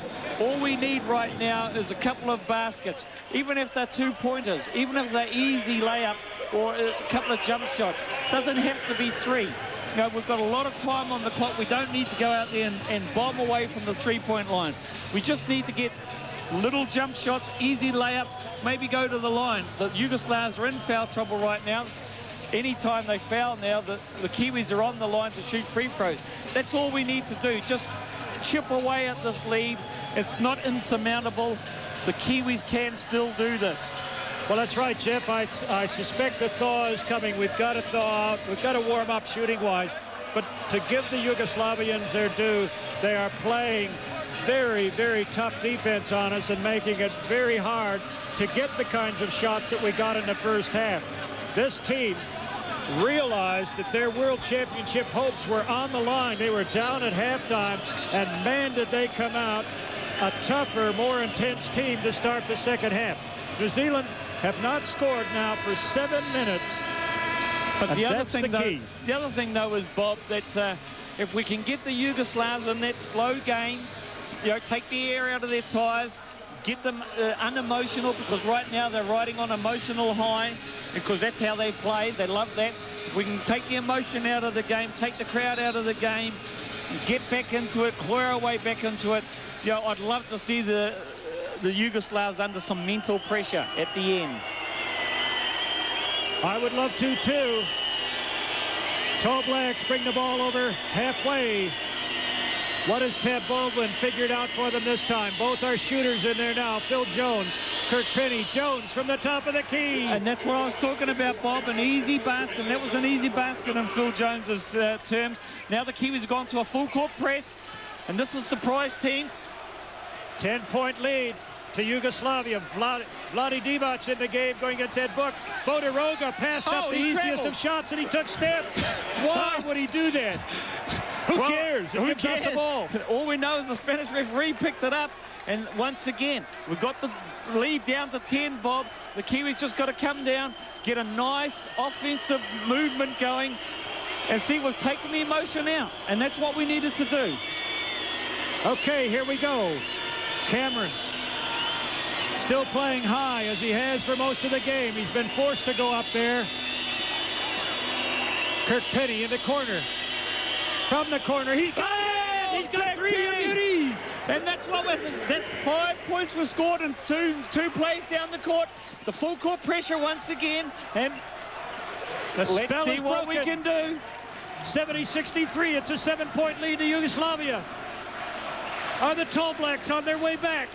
Underneath it goes. Divac puts up a little hook shot. Around it goes and drops through, and a foul is going to be on Ed Book. Yeah, and that's Vlade Divac. That's patented Vlade Divac. And look at the shot for Kirk Penny. That's 5 fouls for Ed Book. He's out of the game. Kirk Penny nails it. And here's Vlade Divac. He makes his living in the NBA doing this. There's the hooter. Ed standing on the line, hoping they'd missed one of those fouls that he committed. You can't be disappointed, Ed Book. You played a great game, fouled out, 10 points, 2 boards, and those points were very early on in the ball game that gave the Kiwis the lead. So good job, Ed Book. Well, indeed, a good job, but he's disappointed, Jeff. He's come so far. He thinks he was in this ball game. He knows we're in with a chance, and he wants to be there at the end.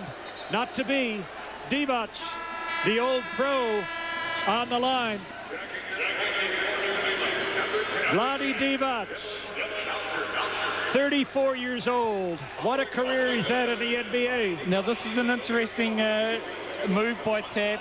He's gone with the small lineup. He's got the 2 shooters, Phil Jones and Kirk Penny on either wing. He's got Pero Cameron as an option for the 3, Sparky Dickel, and he's brought in Mr. Hustle, Dylan Boucher. So they've gone with a very, very small team, because Yugoslavia's got a huge team out there right now. It's always a huge team, Jeff. They are monstrous. 10 points the lead. Dickel makes a move to the hoop, gives it up to Boucher. A lot of mismatches out there if we could just get a move on them, but very, very athletic big men. Phil Jones throws it out. Dickel down bloody nose lane. The shot is blocked. The rebound comes down. It wasn't controlled, so the ball is effectively still in play, and it goes over to Yugoslavia. Did the ball not touch the rim when Sparky put it up? No, it was partially blocked. It was still in the air, so it's as though a shot was not taken. Here we go on the replay. Yeah, no, good call by the officials. 10 points to lead, 5 minutes, 9 seconds left in this second semifinal. Who's going to be playing Argentina? Katurovic. Nice pass back from Divac, and he knocks it down. Oh, that's 2 big men working the basketball there at their fingertips. That was good play, Yugoslavia. The Kiwis going to the triangle offense. Great understanding between the 2 big men for Yugoslavia. And the lead now back to 12. Dylan Boucher gives it up. Phil Jones off the glass. It doesn't go down, and he's knocked to the floor. He's going to be shooting 2. Well, if we have to do it 1+1 all the way down the road, Jeff, we'll do it. And that's what I said before, Bob. You know, we don't need 3-point bombs. We just need to chip away at this lead. You know, the Kiwis have still got 4:38 on the clock to go. We're only down 12. Phil Jones nails this. We're still within that magical 10 points. Chip away at the lead. No need to panic right now. What a game they've played. Magnificent basketball for a full half, and then, like we've seen so often, the wheels came a little bit, began to go a little wobbly in the third period, but they're holding them again. And they're back after this free throw to within 10 points. It's a 10-point lead. Full court pressure now from the Tall Blacks. Energy sapping stuff. Boucher. Divac. Katurovic. Big play. That was a huge play. Vlade Divac, Jewish fellow, big man, was coming down the baseline, and he finishes with an exclamation mark. Well, unlike the Chinese who cracked when faced with a Tall Black press, the Yugoslavs are up to it and eating it up. 7 seconds on the shot clock. New Zealand's got to get up a shot. Phil Jones working man on man. Launches one from way outside. Had to put it up. And that's the story of the ball game. And there's a story there. Yugoslavia 34 points to New Zealand 16 in the paint. The big men have started to dominate. Well, the small man lineup for New Zealand not working. Anything's worth a risk. So many times Tab has been right. But hey, this Yugoslav team is showing their class. Yeah, and that was, you know, he was just about falling over, and that just shows what the Yugoslavs are doing. Here's the pass from Vlade Divac for the exclamation mark. Boom. Oh, that's rugged. That's a poster. That's certainly a poster, and Big Pero Cameron won't want to be on that poster. Well, the game's not over yet. Tenzing Baldwin has called another timeout with 3:40 left in the ball game. New Zealand really struggling now to contain the big men on the Yugoslav team. They're down by 14. It's a 79-65 ball game, and it's a 7-13 run against them. But what has Tab got up his sleeve this time? Can we pull it out of the bag? Well, there is time, 3 minutes 40 seconds, but it's going to be a shocker if it's to be. Yeah, I think what we've got to do is just take our time once again, Bob. You know, we don't need to rush. It's still 3 minutes 40 seconds to go in the ball game, and as you know, in basketball terms, 10 seconds can be stretched out to 3 minutes. So, you know, the Kiwis just got to be patient. I'm sure that's exactly what Tab's telling them. You know, we don't need to rush. We need to look ball fake, take people off the dribble, look for the easy two. Let's not look for the big three-point bomb. We don't need it right now. And then secondly, we've got to get back on defense. Pero Cameron was stuck there with two big men coming at him and got posterized at the end of it. So, like, you know, we've just got to get back into the transition. Well, we managed to get as close as 7 points a couple of minutes ago, but then Yugoslavian power just kind of rolled over us for a moment there, and we find ourselves 14 in arrears. 3 minutes and 40 seconds to go, and the place is rocking to some Yugoslavian beat I'm not familiar with. Yeah. And they sort of seem to be all in time. It really is lovely. And there's the Kiwi fans there. Sean Marks just urging his team on. And there's the Yugoslav fans just at the big drum. They've got everything. They've got all sorts of musical instruments out there, Bob. Well, they do. A happy, joyous crowd because they've seen their team kind of get out of the hole here. They were down by 11 at the end of the first period. New Zealand played magnificently to lead 30-19. I remember the Kiwis still held a pretty magnificent 9-point lead at halftime, 48-39, but then that dreaded third period came along and we were outscored 27-10. And even though we fought back here in the fourth period, we're still 14 points down now, and we've got to solve the puzzle right now or it's curtains. Dylan Bouncer! Yugi pulls a three-point bomb out. Well, goodness me, Bob. Who would have thought it? Well, that was a dare from Yugoslavia. They know Boucher hasn't done anything offensively, much offensively tonight. And they said, leave him alone. We'll double team someone else. And Dylan stepped up and knocked down a three. Time ticking away. 5 seconds on the shot clock. That's going to be steps. It is. Yeah, he walked, and the Spanish referee agrees with us both. Well, that's about the Katurovic takes the steps. That forces a turnover, and New Zealand will bring the ball up, down by 11. And there's Dylan Bouncer's big three. Yuki Dylan. Another basket here, Bob, will make the game very, very interesting. Phil Jones from the three-point line. Does he have it? Doesn't go down. The ball spiked outside, but Yugoslavia controls it. Bodiroga immediately double-teamed. He's under pressure, and the foul is going to be on Dickel, number 4. That's a good foul by the Kiwis. They're still not in the penalty. That puts them into the penalty with their fourth team foul. But that was a good foul. Double-team the ball. Time ticking away. 2 minutes 43. We've got to stop them right now. We need a good defensive play. Somebody come out and arrest these guys. Put the handcuffs on them. 2:32, time ticking down. There's 9 seconds on the shot clock. Bodiroga inside. Katorovic knocks it outside. Gudovic inside. Katorovic, he's camping in there. There is no call. And it's just overpowered Pero Cameron down low there. But he had his tent pitched down there, Bob. Kirk Penny jumps in, he draws a foul, and he's trying to get the three-point shot. He's called the three. And Vlade Duvac is doing some sort of dance. Here we go. That's the basket down low. Well, that's just big power basketball underneath from Yugoslavia. Here we go with Kirk Penny. He steps in. No, he was behind the line. His feet were in the air, Bob. Miyataki called it. The eye is quicker than the crowd in that case. Miyataki got it right. Kirk Penny makes the first. We've got 2 more to come. 81-69. We can get back to within 10 here. He's got it. What a magnificent player Kirk Penny has been all tournament long. And we're looking at maybe our second player in NBA to possibly get into the NBA. There's a lot of raps on Kirk Penny here in the US. He knocks down all 3, and it's a 10-point lead, 81-71.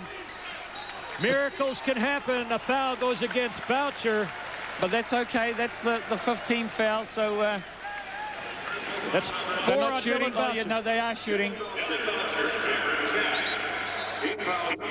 Well, now it's a foul shooting contest. Yugoslavia really have to make these free throws, or they give up the ball without scoring, and it gives a chance for us to cut into the lead a little bit more, Jeff. Yes. Don't go away. The Kiwis are magnificent. No doubts about that, Bob. The Kiwis haven't let themselves down here. It's that dreaded third quarter that we keep talking about that has affected us.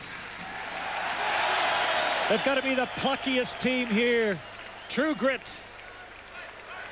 Podoroka makes the first one. 2 minutes, 7 seconds remaining. Theoretically, there's still time, but man, is it a long way back.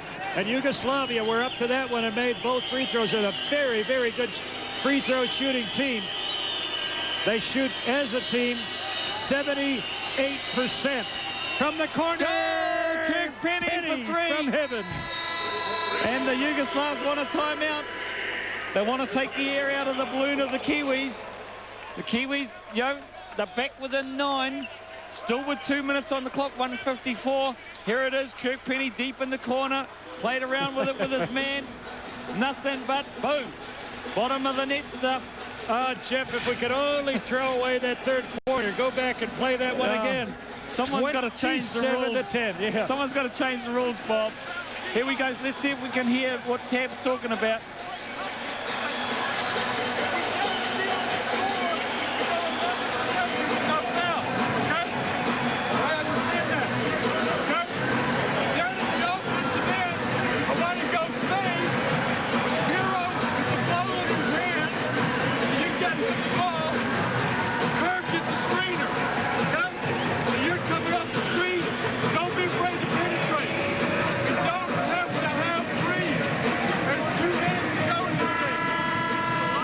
Tab Baldwin, Bob, is saying exactly what I said. We don't need the three-point bomb. We can still win this game by chipping away, whether it be from the free throw line, whether it be an easy two-point jump shot, but we don't necessarily need to force the big three-point bomb right now. Yugoslavia, they want this ball game, and they know that it's not in their midst just yet. Divac has come back onto the floor, the old NBA veteran, and he is animated. I've never seen him so animated. He's talking to his players. He does not want to lose this game at this stage. This is for entrance into the finals. Playoff. Katorovic, they break the fast break and slice New Zealand up. 85-74, 11 points to lead. Harold Cameron with a three. Doesn't go down. Number 10, Jaric gets the rebound. He takes it down Bloody Nose Lane. It's got to be a charge. Oh, no. Miyataki from Japan. What were you looking at, son? That's 5 fouls for Dylan Boucher. He's out of the game. Let's look at this again. Dylan Boucher sets himself. Oh, no, that was a good call. I take it back, Mr. Honourable Miyataki. That was definitely a foul. Dylan Boucher got pushed. You got to forgive us. We're just so keen for New Zealand to win this game, as is every Kiwi, of course. Oh, it just hurts, but what a great job they've done. 87-74. The intensity, the pressure from this mountainous Yugoslavian team is Who does Tab Baldwin bring in? Oh, Damon Renton. Damon Renton has seen no action, and he's brought Damon in with 1:29, the game on the line, down 13. This is a huge call, Tab Baldwin.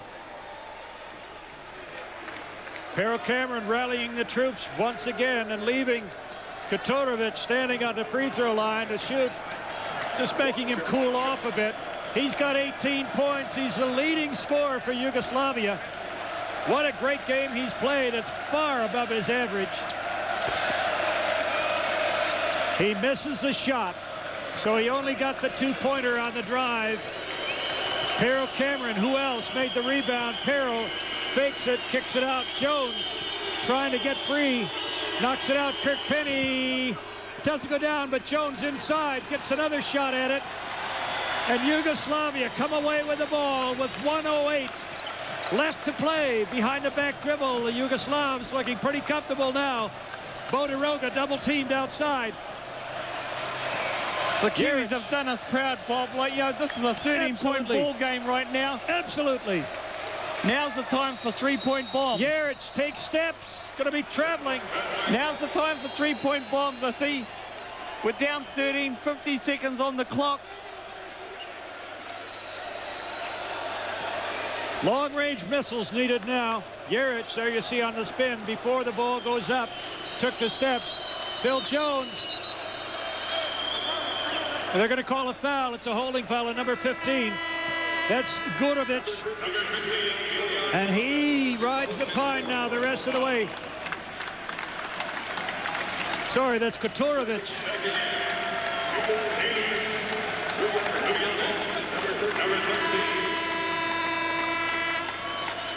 New player, I number can't believe 6. this, Bob. That's okay, Divac is coming out of the game, but Stojakovic hasn't played in the last few minutes, which is very unusual. Indeed.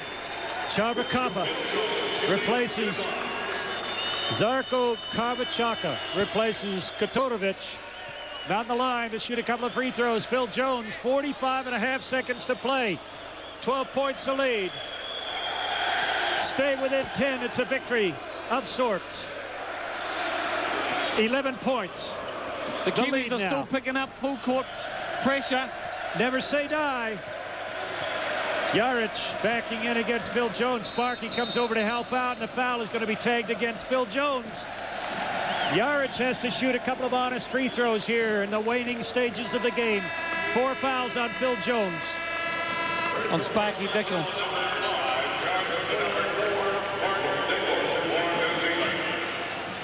Well, the referee pointed to Phil Jones. You don't need to hold your head, Sparky. You've done a great job for your country. You've kept us on an emotional roller coaster ride. Well, in a minute or two, we'll put this game in context. Because tomorrow, it looks like New Zealand is going to be playing Germany for the bronze medal, and that'll be coming to you at 5:30 a.m. Paul Hinare into the game. Kirk Penny goes straight to the hoop. Lovely little drive from him. Slashes to the basket. This 11-point lead with 24.5 seconds to go. Yugoslavia just have to control the ball for a couple of possessions, and it'll be all over, and they'll be going against Argentina tomorrow. Haven't the Kiwis played magnificently? They're just running out time now. There's 9 seconds. 7 seconds. The Kiwis have done a splendid job, Bob. They will play off for the bronze medal, though. There's no shame in a bronze medal whatsoever at a World Basketball Championships. Tab Baldwin and the Kiwi team, you can hold your head high. You've done us proud. You've done the country proud. Magnificent game. Yugoslavia comes back from trailing the entire first half, where they upped the defensive intensity and got their offense going as well. And they outscore the Kiwis in the second half, and they win 89-78, and they're deserved winners going into the final tomorrow against Argentina. But Jeff, Let's just talk about the Kiwis for a moment. They're not out of the tournament at all. This is as far as most teams would ever dream of coming. And tomorrow, they go against Germany in the bronze medal contest. And that's going to be absolutely huge. So New Zealand, be with us at 5:30 tomorrow morning. That's great. Once again, we'll see you tomorrow. The final score, Yugoslavia 89, the Tall Blacks 78. Well, what a game we've had this morning. The Tall Blacks riding high in the first half, leading by 9 at the break, you may remember, and playing so well that you could well believe that the dream run would include a place in the final. But the third quarter, and we've seen this a number of times in these championships, was the downfall, and this time no brilliant run to save the match in the final quarter. The New Zealanders go forward to the playoff for 3rd and 4th. It's live tomorrow morning our time, tip-off at 5:30 against Germany. Well, Chris Tupu, Tracy Carpenter, that third quarter again. Yeah, Yugoslavia just stepped it up a little bit there, and you know, their defence was pretty outstanding, and the New Zealanders just had a little bit of trouble trying to get into the offence, and we went scoreless for quite a long period there. But you know, I heard the commentators say magnificent. Tab wanted another word to describe how the team has really gone over the tournament. They can be definitely proud, and you know, I'll look forward to the playoff for the bronze medal tomorrow. Tracy Carpenter. Exactly. Yugoslavia really stepped up their defense. They really played with incredible urgency in the second half, and New Zealand should be very proud. These guys played their hearts out and have absolutely nothing to be ashamed of. Well, that's for sure. And in our commentary position now, Kirk Penny has come across to sit in. We have him live from Indianapolis. Kirk, thanks very much for coming over. We appreciate your time, and obviously you're very tired. Congratulations on the tournament run. Obviously it's not all over yet, but can you put your finger on what happened in that third quarter? Yeah, they just stepped it up. They really did, and we didn't execute the way we wanted to in the third quarter, and it was a big turnaround from halftime, having the lead and then being down to start the fourth quarter. That's really where they raised their level, and you know, obviously it showed by the scoreboard. Kirk, on a personal level, you looked very sharp today. We thought, watching from back here, it looked as though you were right on top of your game. Yeah, I think a few of us, you know, just in that third quarter, wish that was the quarter where we really, you know, stepped it up. In the first half, things were great. They really were executing unbelievably. 2 turnovers in the first quarter. It was some good basketball, but I guess we're going to have to get this one behind us now and just focus on the bronze medal game, because that's a huge game for us, trying to get 3rd in the world. So it's definitely not over, but from where we were at halftime, it is a little disappointing for us. Kirk, do you and the team have any feeling yet for what it is you've actually achieved? I guess, I mean, you're so close to it at the moment that it must be hard to put it into some sort of perspective. It's easy for us to see how well you've done, the great things that you've achieved. Is that the feeling within the team, or are you so busy concentrating on the next game? Yeah, we are very much just concentrating and keeping our focus on what's at hand. But, I mean, I'll tell you right now, when we walk away from this tournament, we've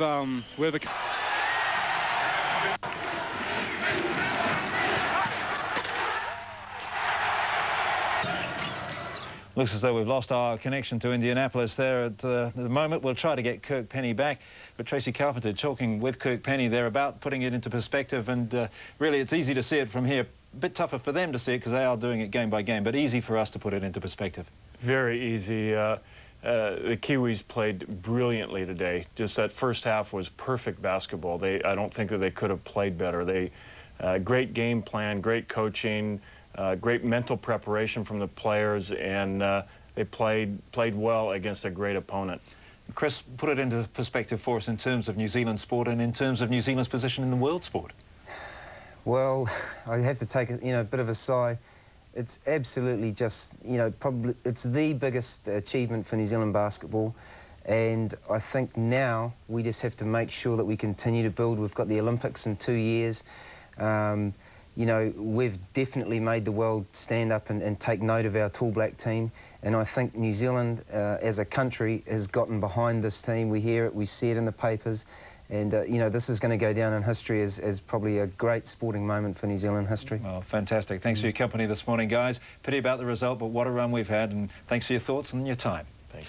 Chris Tupu and Tracy Carpenter. So there we have it. Now, just before we go, I can tell you the programme Inside Out, which was to have played this morning, will now be rescheduled to a later date. We will see the Tall Blacks again tomorrow morning in the playoff for 3rd and 4th against Germany. Join us from 5:20 tomorrow morning. Tip-off is at 5:30. Then it's the final, Argentina playing Yugoslavia, live with One Sport. There is still a chance of the Tall Blacks coming away with a medal at these championships.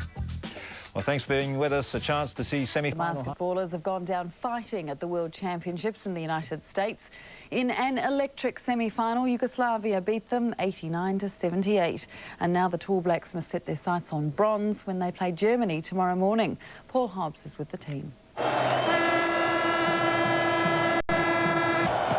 score, Yugoslavia 89, New Zealand 78. The magic run towards gold is over. Our expectations were high. I mean, we've beaten them before, and you know, we knew we could beat them. This Tall Black side may have exceeded everyone's expectations, including their own, but right now they're hurting. Pero Cameron in front of the world's media. Yeah, it's gone. Jimmy's is gone for us.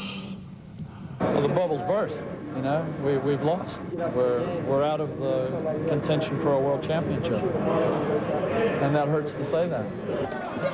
It hardly seemed like the semi-final was even in America. The tiny contingent of Kiwi fans outnumbered, outvoiced by the largely Yugoslavian crowd. But it was the Kiwis who had more reason to cheer in the early going. The Tall Blacks on the brink of yet another upset at the half against the current world champions. 2-4 Gordon. We can do it. We believe we are going to take it home to the finals. Yeah! For one, it was all too much. It turned out the Yugoslavians were too much for the gallant New Zealanders. But I think it was an outstanding performance by our team, outstanding coaching, outstanding support. A day I'll remember forever. See you tomorrow, and I hope you take the bronze medal. Okay? Don't be disappointed. It's exceptional what you did. Exceptional. You won't get much argument about that. Paul Hobbs, One News, Indianapolis. And you can see the Tall Blacks bronze medal match against Germany at 5:30 tomorrow morning here on One. That'll be followed by the final between Yugoslavia and Argentina starting at 8 o'clock. And hello there. As we saw earlier, the Tall Blacks' extraordinary giant-killing run at the World Basketball Champs in Indianapolis has come to an end, but not without a fight. They were beaten but not bowed by a Yugoslavia side stacked with NBA stars and determined to defend its title. Paul Moore has the action. Before the tournament, Yugoslavia's NBA star Vlade Divac picked the Tall Blacks as the dark horses. They've proved him right. The Kiwis again giving away the height advantage, again playing above themselves. The game was there for taking, you know, and before the game we all had good vibes. You know, we talked about the things we needed to do. No sunglasses, but no game time either for Sean Marks. Another one for the Pero Cameron showreel. Oh, it's an onslaught! It's an onslaught! The Yugoslavs struggling to get their heads around the Kiwi offence. Their coach looking for answers. Kirk Penny closing out the quarter. New Zealand up 30-19. Game on. Into the second period, and Pero obviously keen to impress the NBA scouts. That's a class move in any league, any country, anywhere, anytime. Yugoslavia not to be outdone.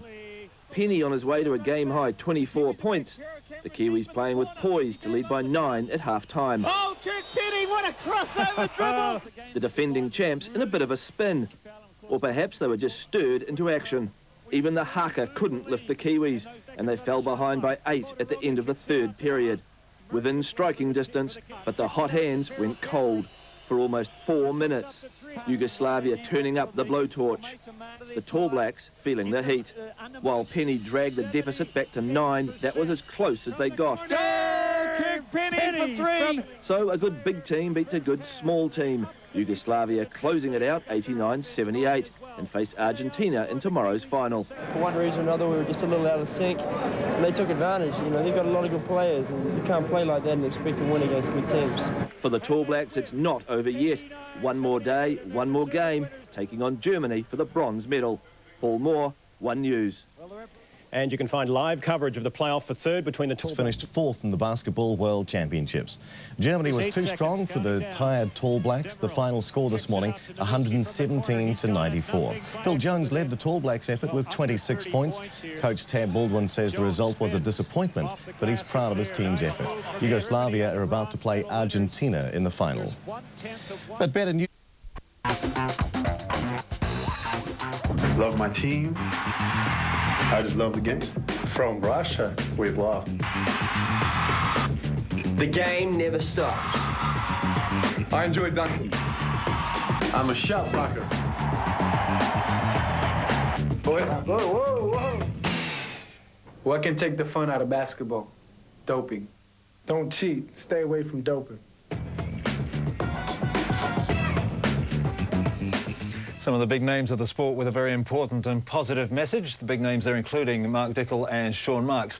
So Germany wins the bronze medal at the World Championships this morning. We have the World Championship final just after 8 o'clock, around about 5 past, Argentina and Yugoslavia. But let's put the New Zealand performance in this tournament in perspective with Chris Tupu and Tracy Carpenter.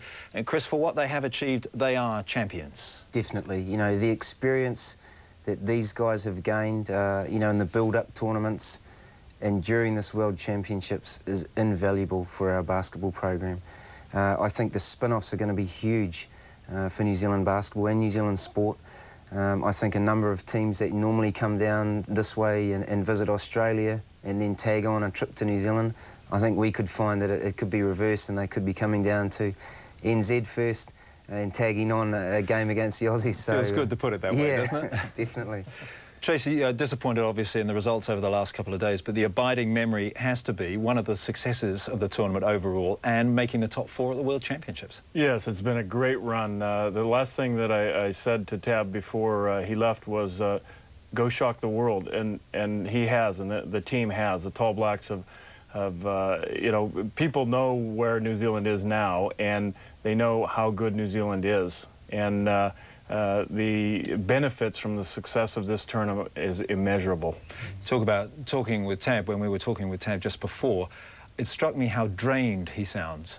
Well, what people don't realize is the coaches basically are up all night watching the videotape and analyzing their game and their next opponent. And playing 9 games in 11 days, you know, can take its toll. It's been a long run. Well, there's the game itself, which is incredibly stressful. And I would imagine it's pretty tough to wind down after that, but then you've got to go and do all that analysing as well. It's tough. Yes, it is, and Tab's done a masterful job getting the team ready to play the next day. Well, Chris, in fact, Tab, I thought, played down his part in the team's success, but really you can't do that, can you? You've got to put this huge tick beside the guy and say he was a master. Without a doubt, and you just need to listen to the players, you know, the articles that have been written in the papers, and listen to the comments from Sean Marks and Phil Jones and all of the players. You know, Tab really is the heart of this team. And the ones that, you know, he's the one that's really driven the team to where it's got. And obviously he has great belief in his players. And the team chemistry, I think, is one factor that the New Zealanders just outshone all of those other teams over there at the World Champs. You know, with the group of people that they had, the coaching staff and the philosophies they put in place, it really showed in their results. Well, we talk about belief and we talk about confidence, and we've spoken about that a lot through these World Championships, and that came to the fore in the very opening game that the New Zealanders played. The Tall Blacks played Russia, and that self-belief and confidence, well, it came shining through. Let's have a look at some of those top plays from that game. In fact, Tracy, you were with us as our studio expert that day. We spoke of belief and confidence, and it did shine through right away. Yes, they played great and just basically buried the Russians in the second half with incredible defense and offensive execution. You see the Russians here, and they were going through a good spell as well. But, gee, the Tall Blacks really, I mean, you say about shocking the world, saying to Tab, go and shock the world. There was the feeling that day that New Zealand could do it. It wasn't going to be an upset, that they could justifiably stand tall with the Russians. Yes, exactly, and that's what's happened. We finished 4th and Russia finished 10th. But, you know, you've got to do it on the court, and the players did. They were incredibly well prepared and came up against a big, you know, Russian lead there. So they overhauled them in the second half. And Sean Marks, of course, still playing. It's amazing, again, that we have gone so far in this tournament with Sean Marks sitting on the bench. Yes, it has. I mean, that's an incredible feat to take your best player, your inside force out of the game. It changes the way that New Zealand had to play, and it's unbelievable to think that, you know, we could take a player of his stature out and finish in the top 4. And New Zealand, Chris, on the boards, 40 to 36 against Russia. Big stat there, and Sean, he averaged almost 8 rebounds a game before he was injured, so, you know, that was a big factor in that game, definitely. But did you have the feeling, Chris, as far as the Russian game was concerned, that we could go out there and win it as well? Definitely. You know, Tab targeted this game 12 months ago. You know, as soon as they beat Australia, they went to the drawing board and they targeted this as a winnable game. And you saw there, you know, they put a lot of effort in. Murray McMahon, the video analysis guy, they were able to put together a big package of all their offences and defences, and you can see there they were very well prepared and they were able to execute their game plan to perfection. Well, there was that opening win then over Russia. That was followed by the game against Venezuela.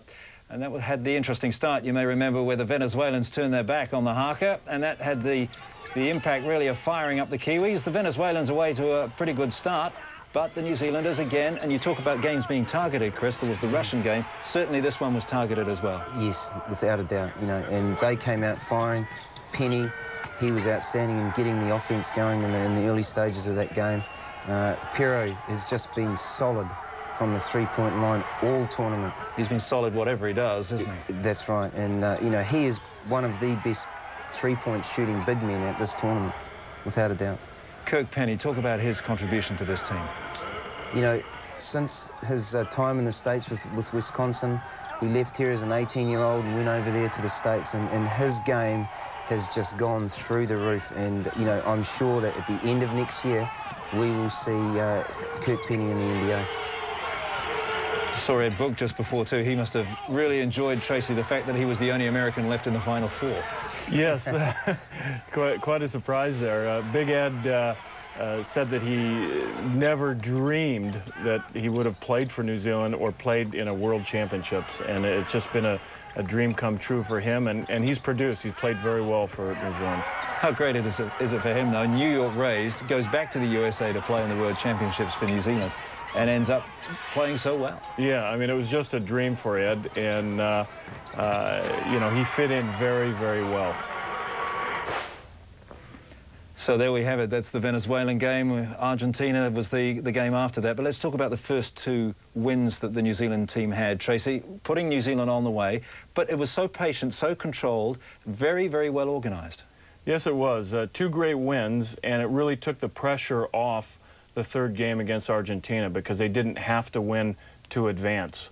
And, you know, having to win a game like that against such a quality opponent would have really put a lot of pressure on us. But we performed well and got the job done in the first 2 games. That's for sure. And Argentina have shown what a great side they are by making the final. They are the only unbeaten side in this tournament, and they and Yugoslavia go at about 8:05. But right now we're talking about New Zealand. We've seen the wins over Russia and Venezuela. And then in the second round, there was the win over China, which put us through to the quarterfinals. Again, it was a must-win game.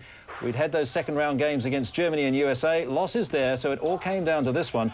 And some big men, Chris, in that Chinese side. Definitely. We see Yao Ming just going to work down low. And this was, of course, without Sean Marks. Another player of note was Li Nan, who was just on fire.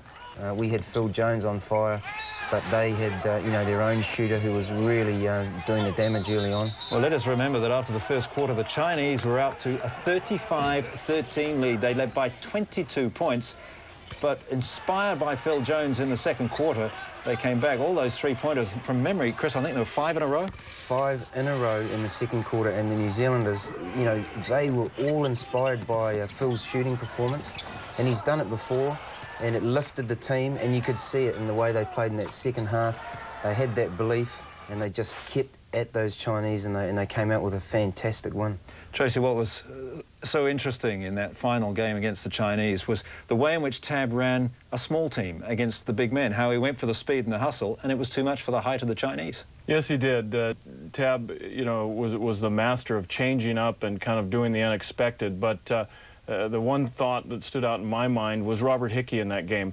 Rob had not played much previous in the tournament, and he comes off the bench, and he, in my opinion, was a difference. He came up with 9 points and 6 rebounds and really defended Yao Ming, their big star, very well. Knocked him down one time, and he was really tough when they needed an inside presence. And Kristen, you're nodding your head there as far as Rob Hickey is concerned. Bit of an unsung hero in this side, but he really stepped up when he had to. Definitely. You know, Rob, he's been in the program for a while now, and, you know, he had a year off last year. And came back into the program, and Tab, you know, welcomed him back in there. We don't have many players of his size around New Zealand. We do have a bit of a shortage in that area, and Rob is 7 foot. He can shoot the three, and he did step up. It was tremendous to see him, you know, defend against Yao Ming and also come through with some big offence as well. You talk about tall man. How big a loss was Tony Rampton? You know, Tab talked about having the whole team fit, having Sean Marks fit and Tony Rampton. Maybe that would have helped us, and Tony definitely is a class player. He's, you know, got an injured heel, and that kept him out of the World Championships. One of those injuries is just such a hard thing. The only way to get those heels better is rest. And, you know, it was really unfortunate that he wasn't available. But we may see him back in New Zealand when the Tall Blacks have a series here, maybe next year. I look forward to that, that's for sure. Now, let's bring in Jeff Green into this discussion. Jeff's in our commentary position in Indianapolis. Jeff, we've been discussing the perspective that we can take on this tournament from New Zealand's performances. What's your take on that?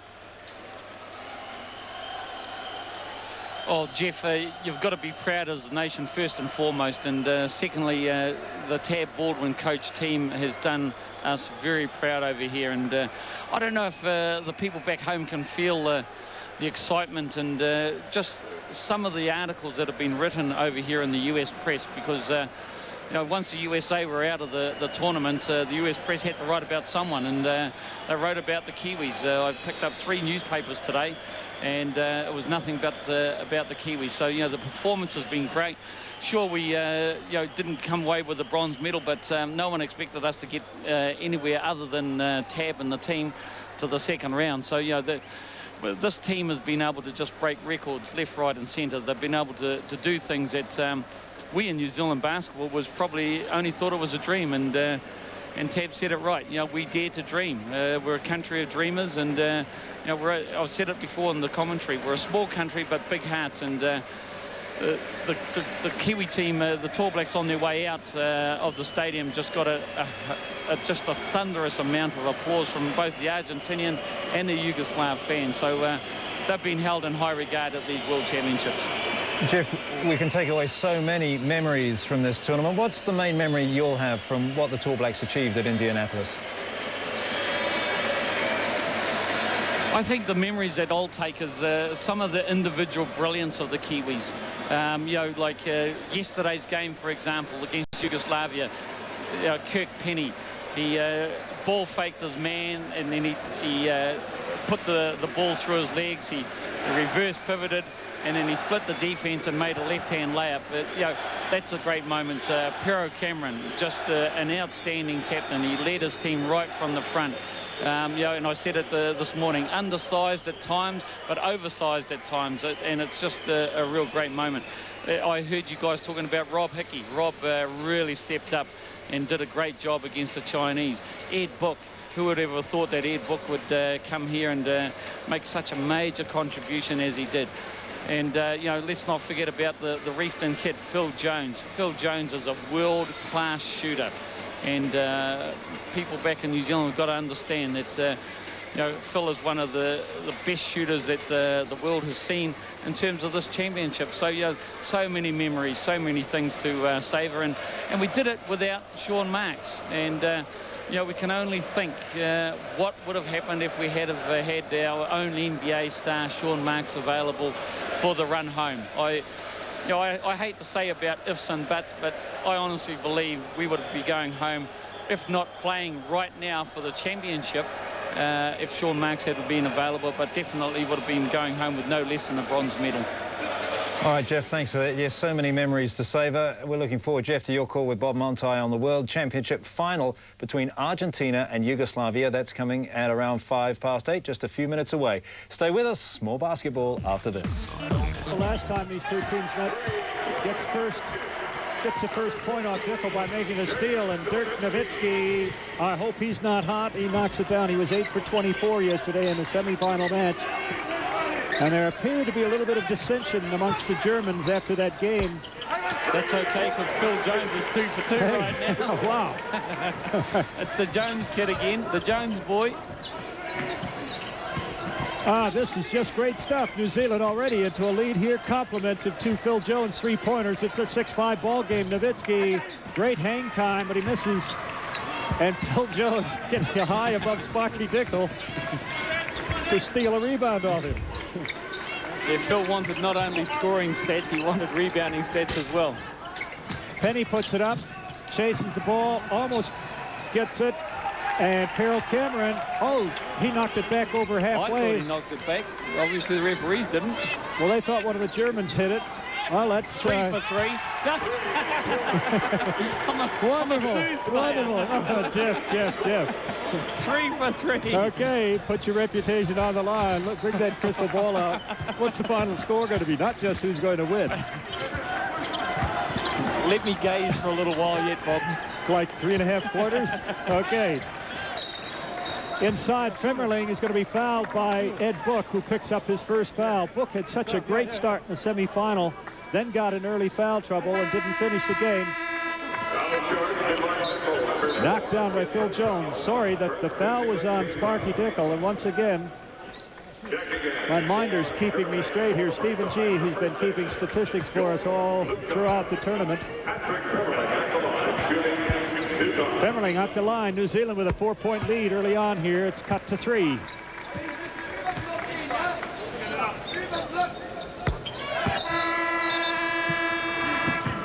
The first substitution already.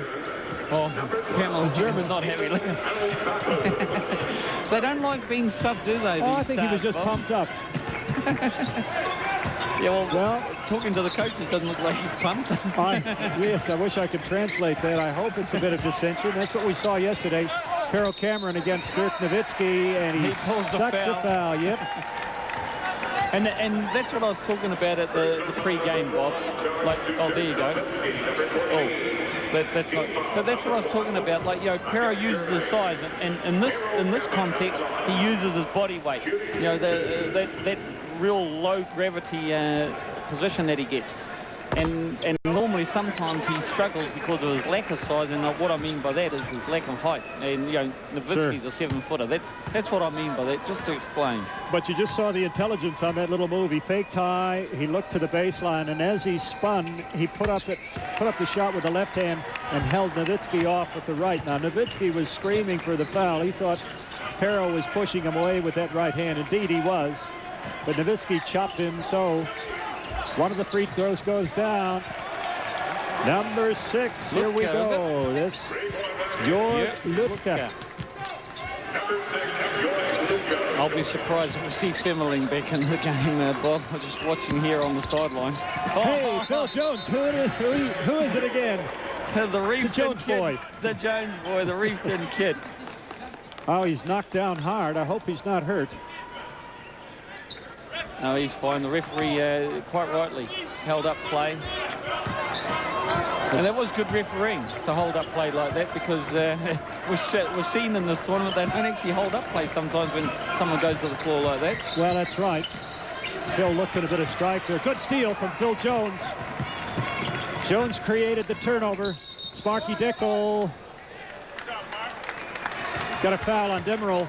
Wow, for a moment there, I thought they were going to call Sparky for charging, but both players were moving, so it had to go against Demerol. So we'll see right here, still shifting his feet. Boom, Sparky doesn't get the shot in, but he's on the line to shoot to. First substitution for New Zealand, Dylan Boucher into the game. For Kirk Penny, which is surprising, because Kirk's just sort of player that, a shooter like Kirk, he takes a while to warm up sometimes. He won't be off long. I think Tab has a policy today of some of these tanks about well under half full, and he's got to get the most mileage he can out of his team, so he's going to be rotating players quite a bit. And you're right, he's just taken Sparky Dickel out of the game. He's just taken Pero out of the game. Rob Hickey's in. And Paul Henare, no, they've cancelled the Hickey sub. Well, Hickey can come in when play stops next time, in New Zealand's favor, that is, when New Zealand's controlling the ball. Demerel has the ball, whips it up, floor, almost loses it. A little bit out of control, the little guard. Remember, he shot so well from the three-point line the first time these two teams met. Agra Babu, nice little hook shot. It rolls around and in. New Zealand 14, Germany 12. 6 minutes, 13 left in the first period.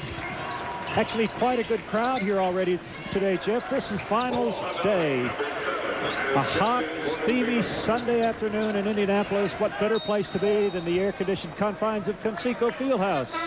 And, of course, the crowds are gathering outside, Bob, and looking forward to a great final. Needless to say, most of the crowd will be Yugoslav. Oh, I'm sure it will. But there were a lot of Argentine fans. They were warming up this morning. I heard them outside chanting, and cars were going up and down the streets. And Ed Book picks up two. 4-point lead now. Lutka. Yeah, we've just been a wild critical of the referees, Bob, and I believe that Ed just took a ton of steps there, not even one or two, just maybe 3 or 4. And the referees didn't pick it up, but we'll take the 2 points. Yeah, well, once again, they really have given up all hope of trying to control the walking calls. Hey, and Phil Jones gets another 2. The Jones and the boy, foul. The Jones boy on the circus shot. Lutka picks up a foul. Here we go. Watch this. He goes down bloody nose lane. Oh, no, that wasn't a circus shot, Jeff. That was true Phil Jones' left-hand layup. Well, off the glass. Once all the bodies fall away from the waist up, it's the same shot every time. It's one of the best shots in basketball. Phil Jones bounces around. It doesn't go down. And Jones with 13 points, easily leading all scorers.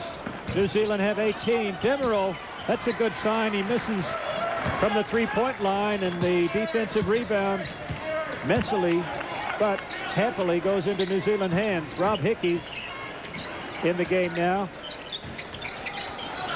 Because the Kiwis operating with the 2 7-footers, and this is why Germany have just got that fast break. Oh, what a great block by Phil Jones, and the referee calls a foul on him.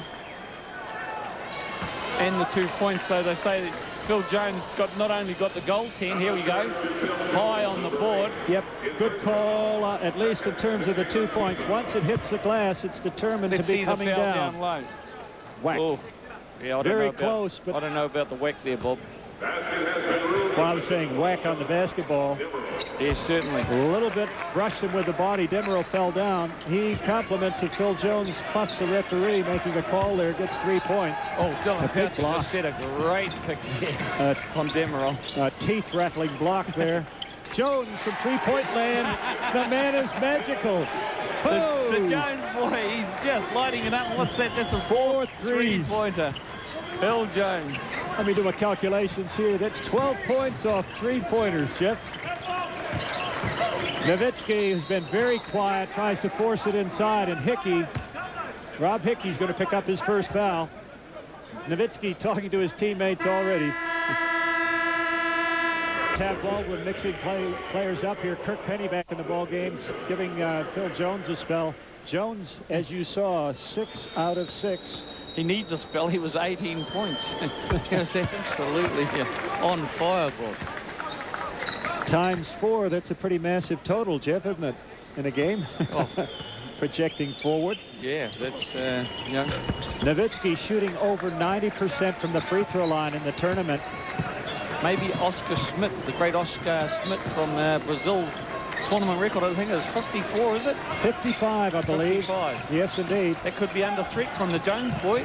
Oh, wouldn't that be nice? Carol Cameron backing in, passes out. 7 seconds on the shot clock. New Zealand going to have to create something.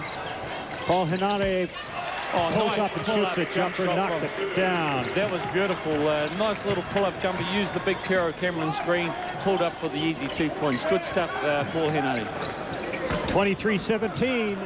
Agra Babu on the weak side has to bail it out. Nowitzki puts it up, and it's there. The big man nets it. 23-20, New Zealand in the lead. 3:53 left in the first period. relatively high scoring compared with the semifinals that we saw yesterday. Yeah, I think both teams are a lot more relaxed, even though it's still a bronze medal game, Bob. Pero Cameron spiked the ball high in its attempt to save it, but that ignited a German rally. Yeah, I think they've got Dylan Boucher here on the foul. There's Dirk Nowitzki's 3. And that was a real quick sub for Dylan. He's probably on 2 minutes, and into the game comes Damon Rampton. Well, once again, I think Tab doesn't want Dylan to get 2-3 fouls against him too quickly here. He's going to be rotating players, trying to keep everybody fresh. Damon Rampton getting a bit of court time now against Nowitzki. The ball short, but Lutka inside. And there was one white shirt amongst 4 black ones right there, and it was the white shirt that managed to get over above. And we need to do a better job, as I said previously, on our own defensive boards. Well, he had inside position, Jeff. Rob Hickey pulls up and shoots it. He's got it. 25-22. And that's probably the furthest of Rob's range right there. Okalaja lights it up. Here's one of the big scores for Germany. Ademola Okalaja, son of a Nigerian mother, a German father. Played at the University of North Carolina. Oh, Paulie. Hey, Paulie. Now, we saw that play with, nice shot. with the big guys where they run that back screen and the guard goes down the hole, and this time they run it with the point guard with Paulie Hennard putting up a nice little hook shot. Well, it's good to see him scoring, Jeff. It's give him a little confidence, and it sure takes the pressure off the other players. Nowitzki knocks down the 3. And Damon Rampton fouls him on the shot. Way out there. Damon Rampton knocks him down. Here's the back door from Pero into Paulie Hennard with a little soft little hook shot from the point guard. That's great. And here's Nowitzki all alone, and all of a sudden Damon Rampton just... Whoa, Damon went after that ball. He was contesting that shot. Nowitzki says, what was that? And it's a 4-point play because a 90% free throw shooter such as Dirk Nowitzki, that's just a freebie. Well, it was 5-point lead to New Zealand just a moment ago, and the Germans in the lead now by 1, 28-27, and Nowitzki on the line. 94% from the free throw line. He misses that one. There's 2:21 left in the first period. Great start by New Zealand, but Germany have come back into the ball game. I think they're ready to play now. No signs of dissension at the moment. Judd Flavel in the game. Penny double-teamed. He's no longer a secret in this tournament. Everybody knows who he is and how well he can play. An 11-4 run to Germany now. Nowitzki will shoot about 30 shots this afternoon. And, you know, he's just giving poor old Damon Rampton is having a nightmare with Nowitzki. And Damon can't be too disheartened about that because, like, Nowitzki's the tournament leader in scoring. So, you know, he's guarding one of the best shooters in the world. Well, the New Zealand team saves that rebound. The ball goes out of bounds, but Penny, double-teamed in the corner, gets it outside. There's 3 seconds on the shot clock. It's got to go up. Pass intercepted by Nowitzki, marked by Pero Cameron. Pero gets in his way and draws a foul, but it prevents Nowitzki from getting the runaway 2. Germany in the lead now by 3. They've got to stop the German train. Yeah, and of course the Germans look like they do want to get out and run with Nowitzki, the 7-footer, leading the break as if he's a point guard. Well, that's the skill of big men these days, and you big lads back home, you've got to have ball handling skills as well as a low post game these days in international basketball. No matter what your height, you just tell your coach you want to play point guard. Absolutely, and that's what the great Magic Johnson did in Michigan. He said, I'll come to your school only if I play the point guard spot. I'm not interested in doing anything else. I'm 6'9", and I want to play the point guard. That's right. And so coaches are going to end up with 5 point guards on the floor. But that's good for basketball, especially in the learning stages. By the time you mature and reach your full height, you can handle a ball like Nowitzki. A very smooth, creative player offensively. Phil Jones back in the ball game, trying to shake himself loose for a 3-pointer. Rampton makes a move to the basket, gets his own rebound, and Nowitzki, look at the block. He just high above Rampton, makes the block, gathers in the ball, spins, goes to the hoop, and where's the call? He makes it 2, and it's a 33-27 lead to Germany. They're playing with lots of rhythm now, Jeff. They certainly are, but this is a good thing from the Tall Blacks' point of view, Bob. We haven't started off at the hot pace that we have in the last few games, so maybe this is a bit of an omen. Dirk Nowitzki with 8 straight points. Pero Cameron misses a 3, and Nowitzki gets another rebound. He's Mr. Everything for Germany at the moment. 16 seconds, so Germany, Negabatsi, the guard out front, he'll start his move now. They want one last shot. He spins, goes to the hoop. It's got to be charged. They just pushed Flavel all the way down Bloody Nose Lane, put up the shot. It didn't go in, but Negabatsi gets the call. There's 7.5 seconds left in the first period. Negabatsi will be shooting a couple of free throws, and New Zealand have called a timeout to talk over the strategy. What can we do with 7.5 seconds after these free throws? You've got me, Bob. Perhaps it's something that Tab wants to look at and make the adjustment now. 16 points. Dirk Nowitzki. 3 from 3-point land. Negabatsi on the line to shoot the 2 free throws. He makes the first. Now Phil Jones and Kirk Penny both in the lineup for New Zealand. Sparky Dickel at the guard spot. There's 7.5 seconds. New Zealand want to finish the quarter on a 2-pointer here. Time ticking down. He hits halfway. There's 5 seconds. He gives it up to Pero Cameron, who takes the 3. He doesn't go down. And that finishes the play in the first quarter. New Zealand led by 5 at one stage, but now find themselves down. Germany lead 35-27. Back in a moment. I just wanted to tell you that I love you. We're having a little problem with the plane. On September 11 last year, United Flight 93 was hijacked over Pennsylvania. 3 of them. We don't know what's going to happen. Terrified passengers managed to make phone calls to their loved ones. Let's just look out the window at the beautiful blue sky and take some deep breaths together. This week's DNZ World Extra is a deeply moving account of that flight. I've said, be brave, put a picture of Emmy and I in your head, and just pray. DNZ World Extra, tonight on 1. Dreaming of your new home opens a world of possibilities for your empty canvas. Looking Up, Gerard Roof's definitive house and roof style guide, is filled with more than 50 pages of creative ideas and design solutions to give you inspiration for your new home. Call 0800 857 857 now for your free copy. Expressing your ideas is often a challenge, and that's why Looking Up has tips on working with designers and builders, understanding the pros and cons of roof alternatives, and choosing your own roof style, colour and finish from Gerard's extensive range. So call Gerard Roofs now on 0800 857 857 for your free guide and empower yourself to make definitive style selections for the roof of your choice and get the home of your dreams. Share April and Andrew's exciting news exclusively in this week's New Zealand Woman's Weekly. My Dilma Classics bring you to my new world of tea. English breakfast, full-bodied, flavoursome. Earl Grey, strong, aromatic. And my own Ceylon Supreme, the ultimate taste. Do try it. Heavy-duty exit mould. The #1 mould destroyer that works in just 3 minutes, leaving tiles sparkling clean. This is mould. This is exit mould. Persil Care Line, can I help you? Yes, I think my laundry powder's giving my little boy itchy skin. Try Persil Sensitive. It's free of dyes and perfumes, so it's great for sensitive skin. And wash your clothes and bedding regularly to remove those things which can cause irritation or set off asthma or allergies. Thanks. That's really helpful.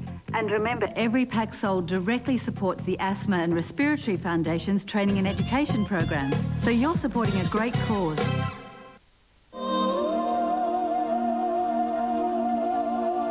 Hi, I'm Helen Green from World Vision. Here in Southern Africa, Children like Patricia here are in the grip of the worst famine for the last 20 years. The crops have failed and the last of the grain has gone. If you've ever thought about sponsoring a child, the time is now. Call 0800 80 2000 today. We urgently need 2,000 children sponsored by the end of September. We can do so much with your money, but without it, some of these children will die. These children need Kiwi sponsors today. Call 0800 80 2000. Time is running out. We urgently need Kiwi sponsors for 2,000 of these children before the end of September. Please, save lives by sponsoring a child today. Call World Vision 0800 80 2000. Somehow, someway, come on, Tall Blacks. And starts right here with this very first play of the game, of the second half, with good defense. 20 minutes left in New Zealand's World Championship effort here. Well, that's a good sign. The Germans have missed a shot, Jeff. The 0 for 1. Okay, we might just keep count here in the opening stages. Penny underneath, got a mismatch. Garris, somebody his size, we'll call that a mismatch. And Phil Jones misses the first try. Nowitzki. Now, Nowitzki had the hot hand. Leading score in the game of 25 points. Okalaja kicks it outside. Garris, nice player, but it doesn't go down, and Pero Cameron gets the rebound. Dickel on the run. He's double-teamed. He's fouled. Okalaja, as he strolls back on defense, finds himself. Dickel just kind of grabbed his hand and stuck it in the cookie jar. Because Garris tries first, and then Okalaja comes behind. And he is pleading his case still to the referee. He could take that one to the World Court, he wouldn't win. To the Hague. Yes, indeed. He'll have to wait till he gets home. It's a long way from this Midwestern city. Ed Book underneath. Carol Cameron all alone, puts it up. Ball goes in, and the ref signals long before the shot was taken. The foul is on Demerel, and that's his third. Fourth. No, just his third. Stephen G. Having trouble with his fingers there. Yes, indeed. Dickel has to kick it high. Our two shooters in the game, the three-point experts, Penny and Jones. It's an all-out effort here by the Kiwis. They're going to have to do something to start pegging back this massive German lead. Ball goes out of bounds. Germans knocked it out of bounds, so the Tall Blacks will have it again. 9 seconds. Yep. 9 seconds on the shot clock, Bob, and Kiwis need a good play out straight off of the bat here. And they do get it. They do get it. Phil Jones got a good look at the basket and unfortunately didn't make it. Now we've got to make a good defensive stop. Oh, I can't believe it. I can't believe it. Garris. Someone had to foul there, Bob. Garris just set his jaw. He saw Pero Cameron camp there. Pero was waiting as Garris crossed halfway. Garris said, I'm going anyway, and there was no foul. But at the other end, we get a nice 2 points off the Pero Cameron feed to Phil Jones, and the Germans missed their defensive assignment. Jones has 8 points. Now, in the first half, New Zealand had 8 players featuring in the scoring. And while I normally would say that is great, Germany had 10 players. And Ed Book just took a great shot on the chin.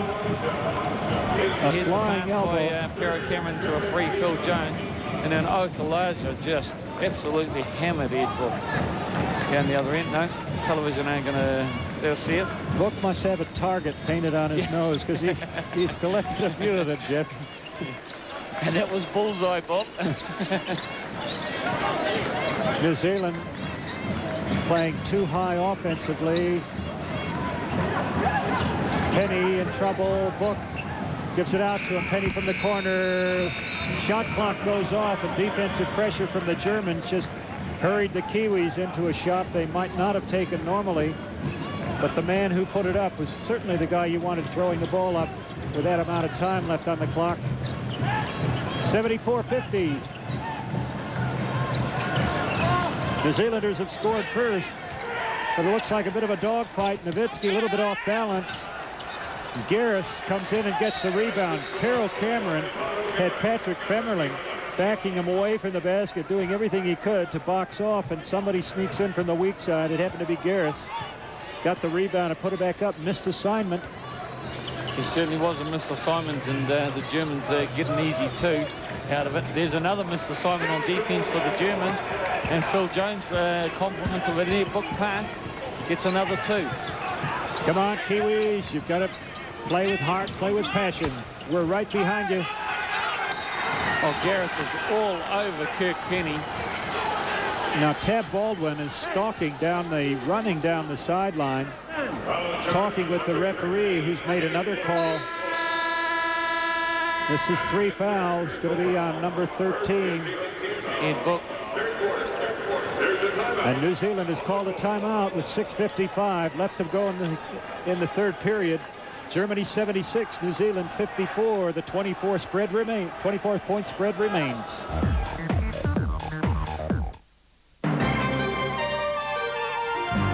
Tonight at 6, wiping out the painted apple moth. New health concerns for tens of thousands of Aucklanders.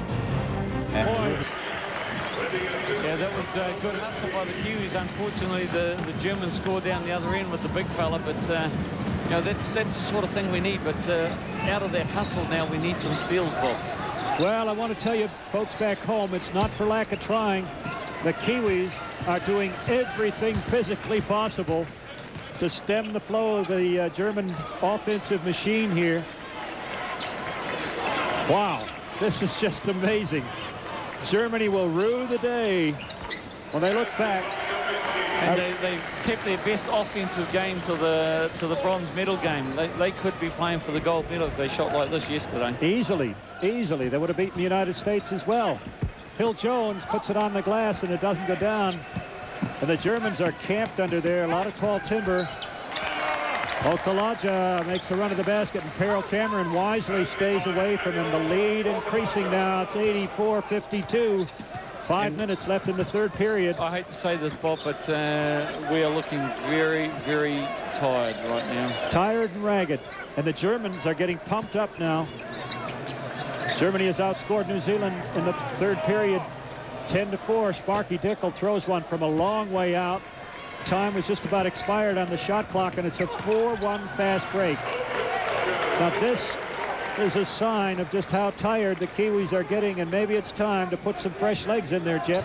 Yeah, I think so. You know, these are our starters that have played this whole tournament, and some big minutes. Perry Cameron yesterday, as I said before, 40 minutes. You know, he just can't keep playing at that pace. Well, they're still setting up an offense. Kirk Penny takes it inside, and he draws a foul from Femmerling. Kirk Penny can go one-on-one with anyone, and I just want to say something positively here. Kirk Penny played against Stojakovic, an NBA player playing for Yugoslavia yesterday, and held him to 10 points while scoring 24 himself. That was a world-class performance from the young man from the University of Wisconsin. Yeah, he certainly is, and I was having breakfast with Kirk's dad today, and was just saying that, you know, since Kirk's been at the University of Wisconsin, his attitude, his work ethic, and just his overall game has just improved out of sight. And you know, it's great for our kids to come over here and try and make a name for themselves. As long as they're getting court time, Bob, that's the key. You know, it's no use coming over here and sitting on the bench, and Kirk's definitely not one of the guys sitting on the bench. Well, that's right. New legs in the game for the Tall Blacks. Damon Rampton, Rob Hickey, Dylan Boucher, Tab rotating players. He's trying to find a combination that's going to click here. But somehow they've got to stop the German juggernaut. They're still shooting well, even though Femmerling missed a rather easy shot there. 86-54. 28-point lead now to Germany. Dickel from the corner with a three-pointer. He's got it. Here we go. Here we go, Jim. Yeah, that's good. And the problem that we've got with the Kiwis right now, it's Kirk Penny's the only real scorer out there. All the rest are there for defense. Yeah, we've got 5 triers. And Nowitzki continues his one-man act here. 29 points for Dirk Nowitzki, 29 points, 8 rebounds, 4 assists, and 1 foul. Well, there was a magician performing at the halftime of the second semifinal yesterday, and he was no better than Nowitzki is now. This guy's pulling rabbits out of the hat from everywhere. He certainly is. And pops a goal at the end of every rainbow he throws. Dickel inside. Boucher going gets Nowitzki. Nowitzki blocks it. Shot clock goes off before Kirk Penny can get the shot up. You can see the look of disappointment in their eyes. Nowitzki goes over and apologizes. He caught Dylan Boucher with an elbow. We don't see it on the screen, but he whacked him one. With a great elbow to the noggin, and Dylan bent over, and Nowitzki came over and gave him first aid. Easy to do when you're leading by this much, but never mind, a good gesture.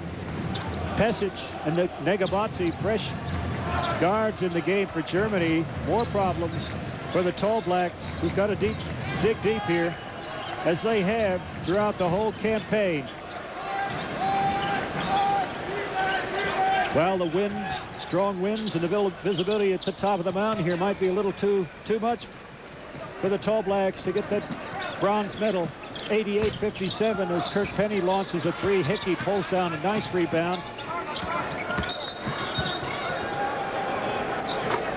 Well, this is good to see. Dickel's going to do a little bit of one-on-one. Somebody's got to take over and start igniting a little bit of offense. It's certainly trying, Jeff. I got to give I'll take my hat off to them. I've got to applaud them.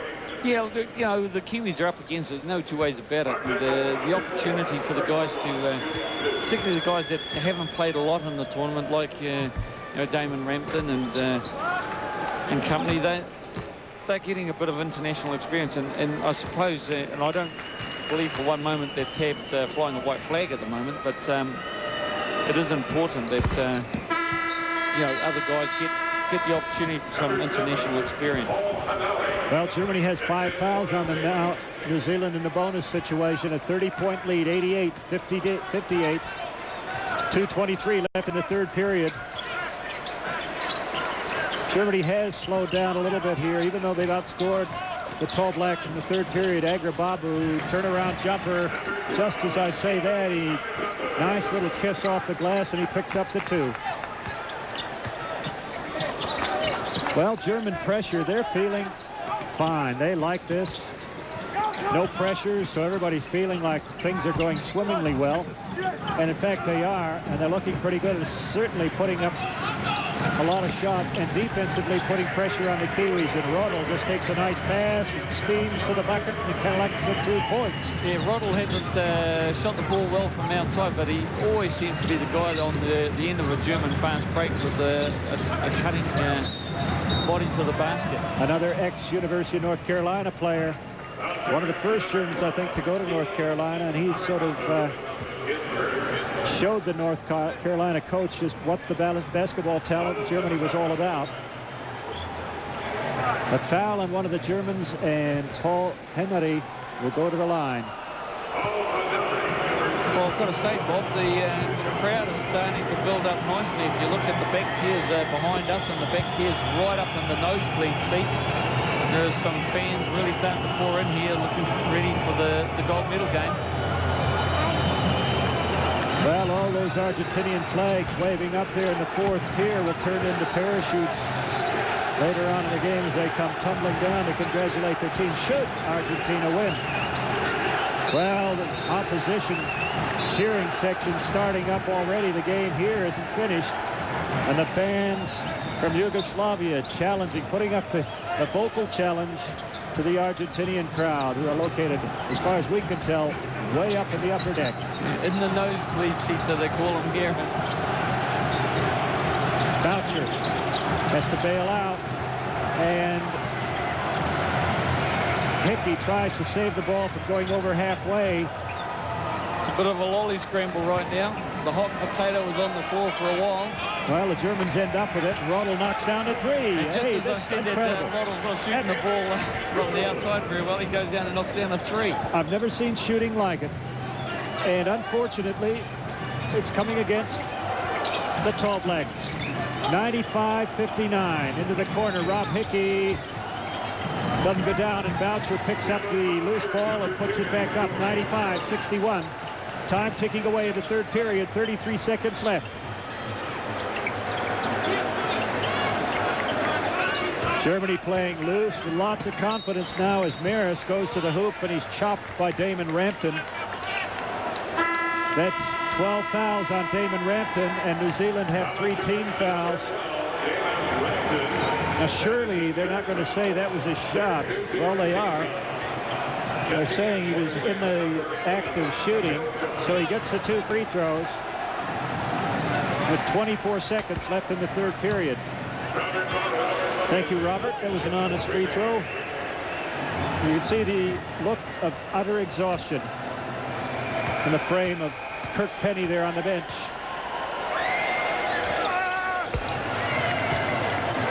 Makes one of two. 96-61, and the crowd really just warming things up here. There's going to be a big crowd here in Conseco for this second game, the final. Yugoslavia taking on undefeated Argentina. What a cracker that's going to be. Boucher trying to get it into Hickey, and another mistake, just defensive pressure forces another mistake.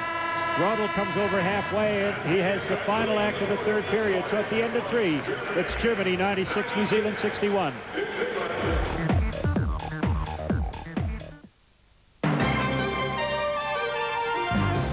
Tonight at 6, unlikely but compelling opposition to a planned American strike against Saddam Hussein.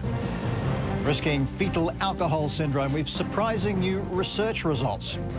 An award-winning restaurant is such a label worth a pinch of salt. We meet a restaurateur who's cooking up a storm.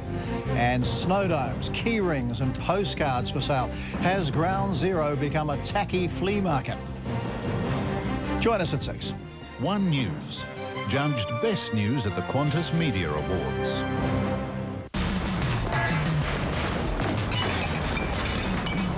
Crystal Air from Haze. An innovative glass design with waves of real perfume, which fragrance your home for over 4 weeks. Haze, fragrances that change your world. Share April and Andrew's exciting news exclusively in this week's New Zealand Woman's Weekly. Pam Corkery, Paul Henry, Bill Ralston, and Mark Bennett get every aspect of the stories that matter most to New Zealand. Weekdays on Pacific. More stimulating talk radio. Pain can be a very lonely experience. It isolates you from the people around you and the things you like doing. Now there's Vioxx, the next generation of pain relief. One tablet can provide 24-hour relief if and when you need it, and with less stomach problems than traditional non-steroidal anti-inflammatory drugs. Check with your doctor and see if Vioxx is right for you. You might get a new lease of life. There's bargains galore at your Spotlight store. Spring savings on now. Springtime luxury jacquard duvet cover sets, all sizes, $69.95 a set. 120 centimetre hessian, $3.99 a metre. And cotton rugs from $6.99 each. Rush into Spotlight now. Some basic ways to save money at Countdown. 12-pack toilet tissue, $3.95. 1.25-litre soft drink, 79 cents. Quality guaranteed at the lowest prices. Saving money's easy when you stick to the basics at Countdown. Happy birthday to you. Get the rewards you really deserve even faster with Flybuys Birthday double points right now. As a nurse, I was so busy taking care of others, I was neglecting myself.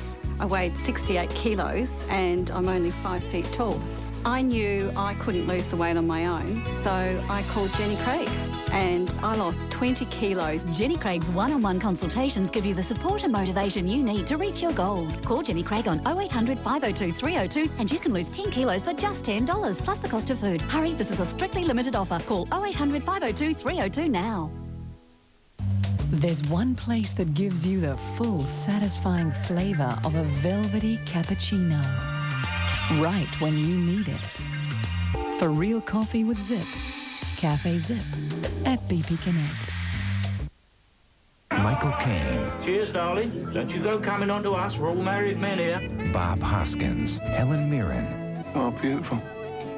Still beautiful, eh? And Ray Winstone, Last Orders.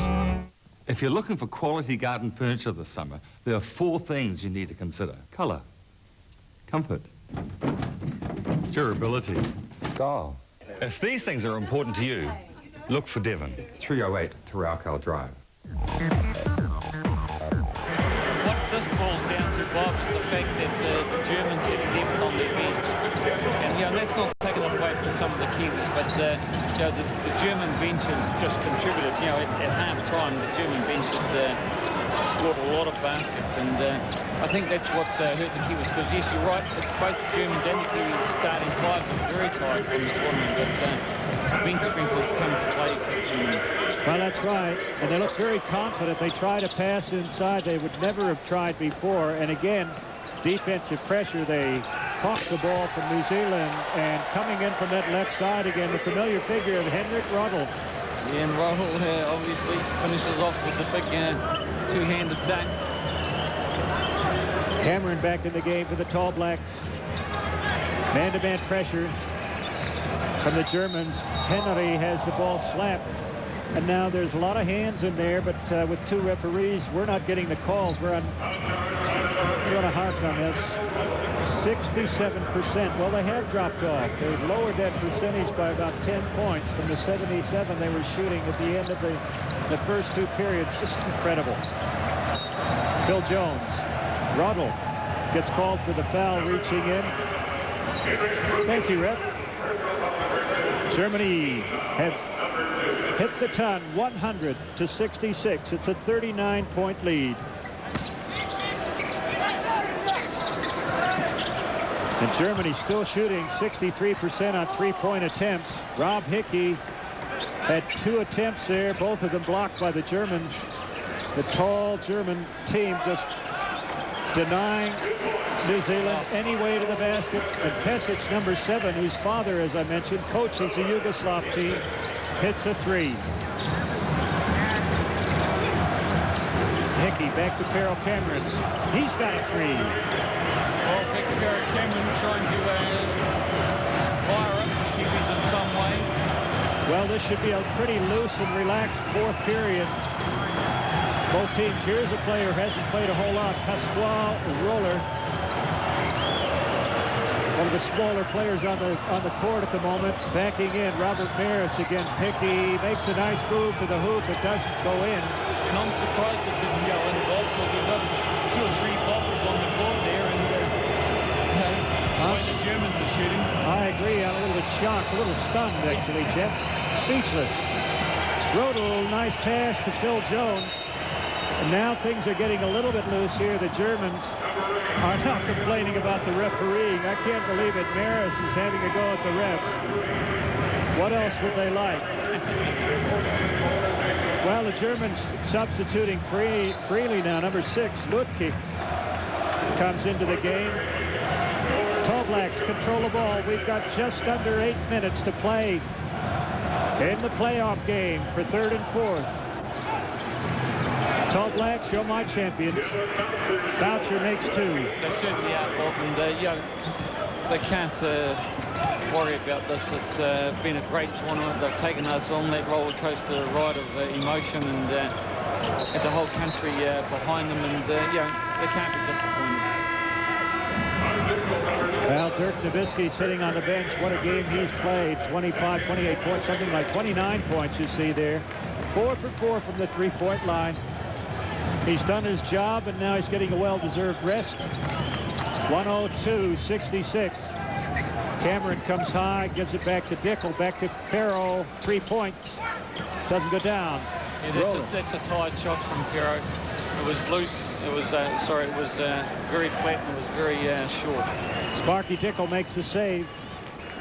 The steal, gets up off the floor and weaves his way up the court. Ed Book knocks it down. Ed Book's not finished yet. He says, well, you know, I've got 1 or 2 shots left of me yet, team. Let's see what we can do. And now the Tall Blacks beginning to look more positive. I know the game is gone, but they certainly would like to finish on a good note. Maris picks a loose ball up off the court and puts it up. Shooting percentages, as we said, with statistics have just come around. Shooting from him, the big man from Germany now with 19 points. Hasn't he played a great tournament? Sparky Dickel goes the length of the court, and he draws a foul from Nicobatzi, I believe. We'll just check it. Yes, it is. That's Nicobatzi's second foul, and you see him there just a moment ago. Well, take that little shot, repeat it about 15 times, and that's the difference in the game. Dickel makes the first free throw, 110-77, 4:20 left in the playoff for third and fourth, and the Germans are going to get the bronze medal.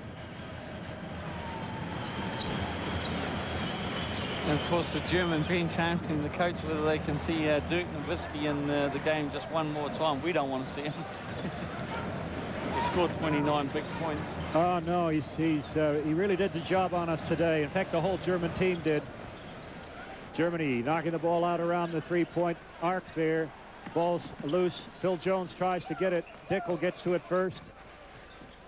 Down the lane, kicks it outside to Phil Jones. Little fake into the paint. Knocks it back outside of Kirk Penny into the corner. Look at the movement. Jones goes from one side to the other. Damon Rampton gets the rebound. Well, the Tall Blacks control it. Lots of hustle coming from then. Jones can't find it. Phil Cameron with a swipe at the ball. Bemerling gathers it in, and he just immediately put up his hand. He knew it. Phil Cameron is on 2 fouls.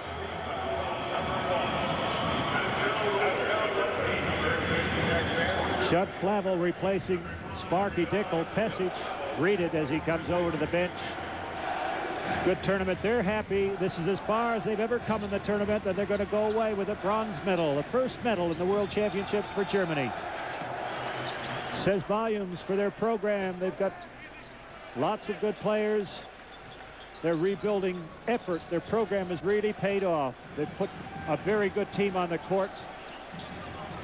One of the teams expected to go a long way in this tournament. They didn't disappoint. Flavel from the corner doesn't go down.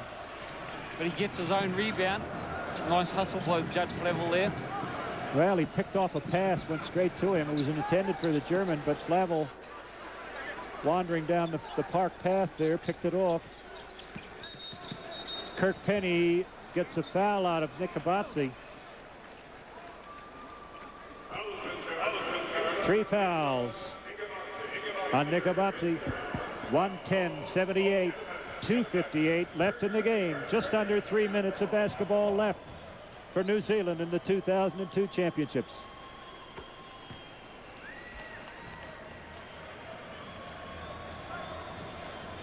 The anticipation is growing here.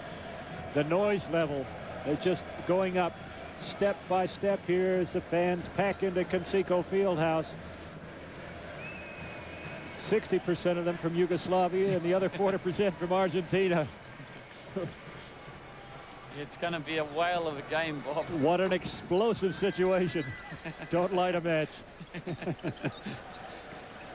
Yugoslavs against the Argentinians, it's just going to be action-packed, and there's going to be just as much activity off the court as there is going to be on the court, Bob.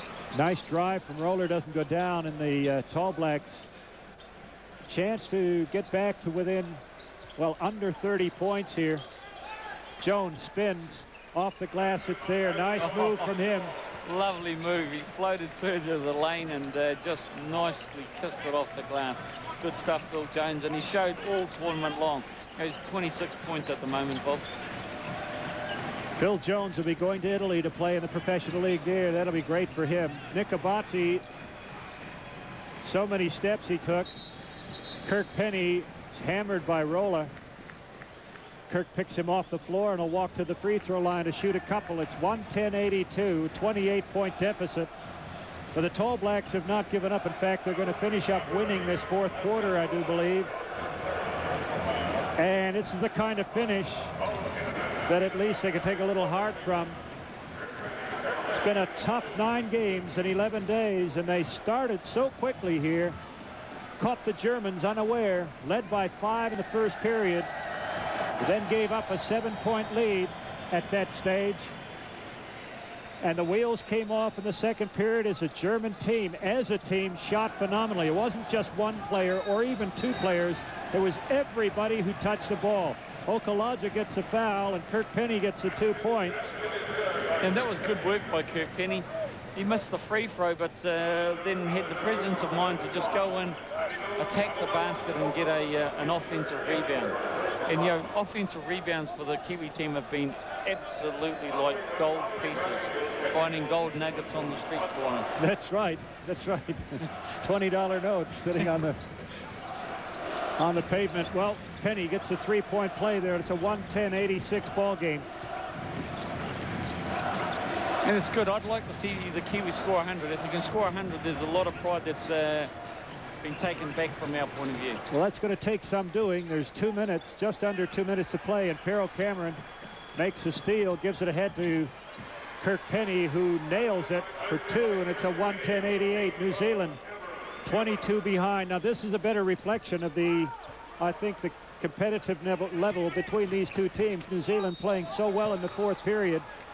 Man, they've just had a shocker. But between the start of the game and the finish, everything has just gone right for the Germans. I was going to say go wrong for New Zealand, but it's almost impossible to counteract shooting like we have seen from the German team. New Zealand has scored 12 straight points. They're outscoring the Germans 27-14 in the fourth period, Jeff. And with 1:39 left to play, Tab Baldwin, ever the tactician, has called a timeout. Well, you know, a lot of things have happened in 1 minute and 39 seconds, Bob, and, you know, miracles are still about to happen. Oh, Jeff, I like it.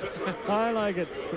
You know, we've got to go down fighting right to the very end. And, you know, and I don't hear any fat lady singing in the background, Bob, so, you know, the game's not over yet. She's sung 3 arias since halftime, Jeff.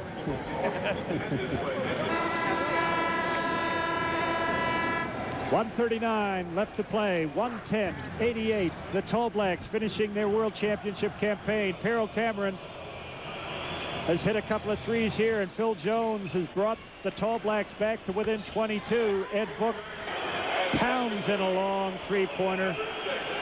And the fans here being revved up. The rabid Wekas from New Zealand have well and truly drowned out here. Lutka makes the first free throw. It's the first time the Germans have scored several minutes, I think. I love saying that, so I'll repeat it. First time since 4:27 to go in the ball game. Take that, Germany.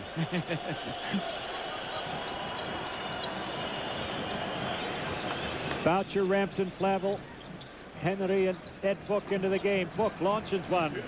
It's a 2. Incoming fire right on target.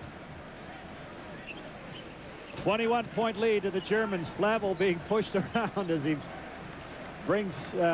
he hounds Negabatsi. Flavel got back into the game and pushed Negabatsi, who will get a couple of shots. No, he won't. New Zealand only have 2 team fouls on them, 3 now. So not a shooting situation yet. There's 24 seconds on the shot clock because a foul resets the clock.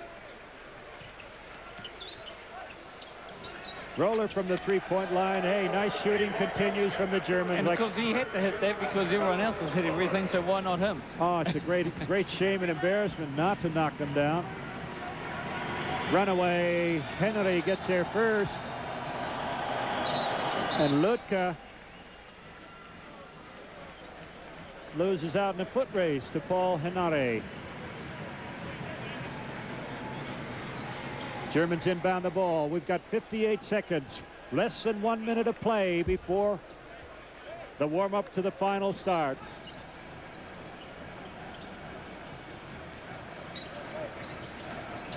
Lutka down the lane, bails out. Well, the New Zealanders make a steal. Boucher. This shot can pull it back to within 20 points. Ed Book to Flavel in the corner. Henry from the corner doesn't go down.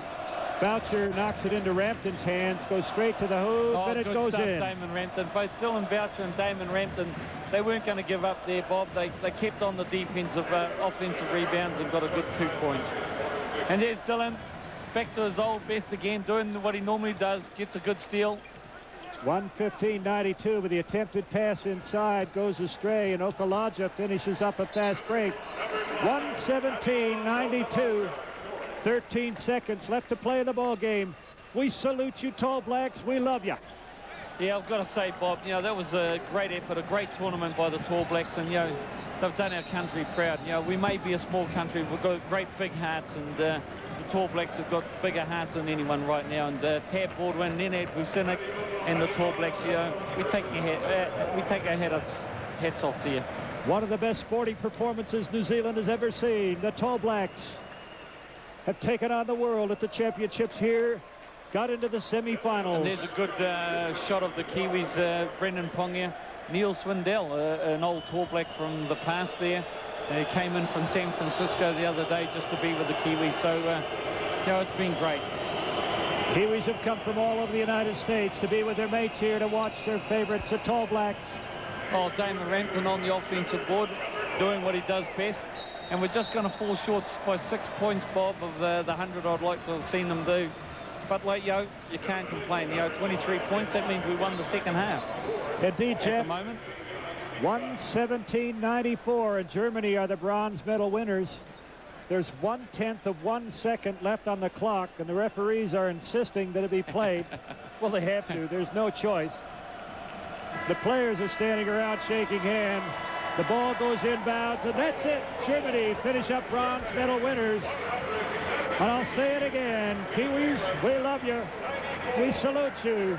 What an effort. There's no two ways about that, Bob. The Tall Blacks have done us proud.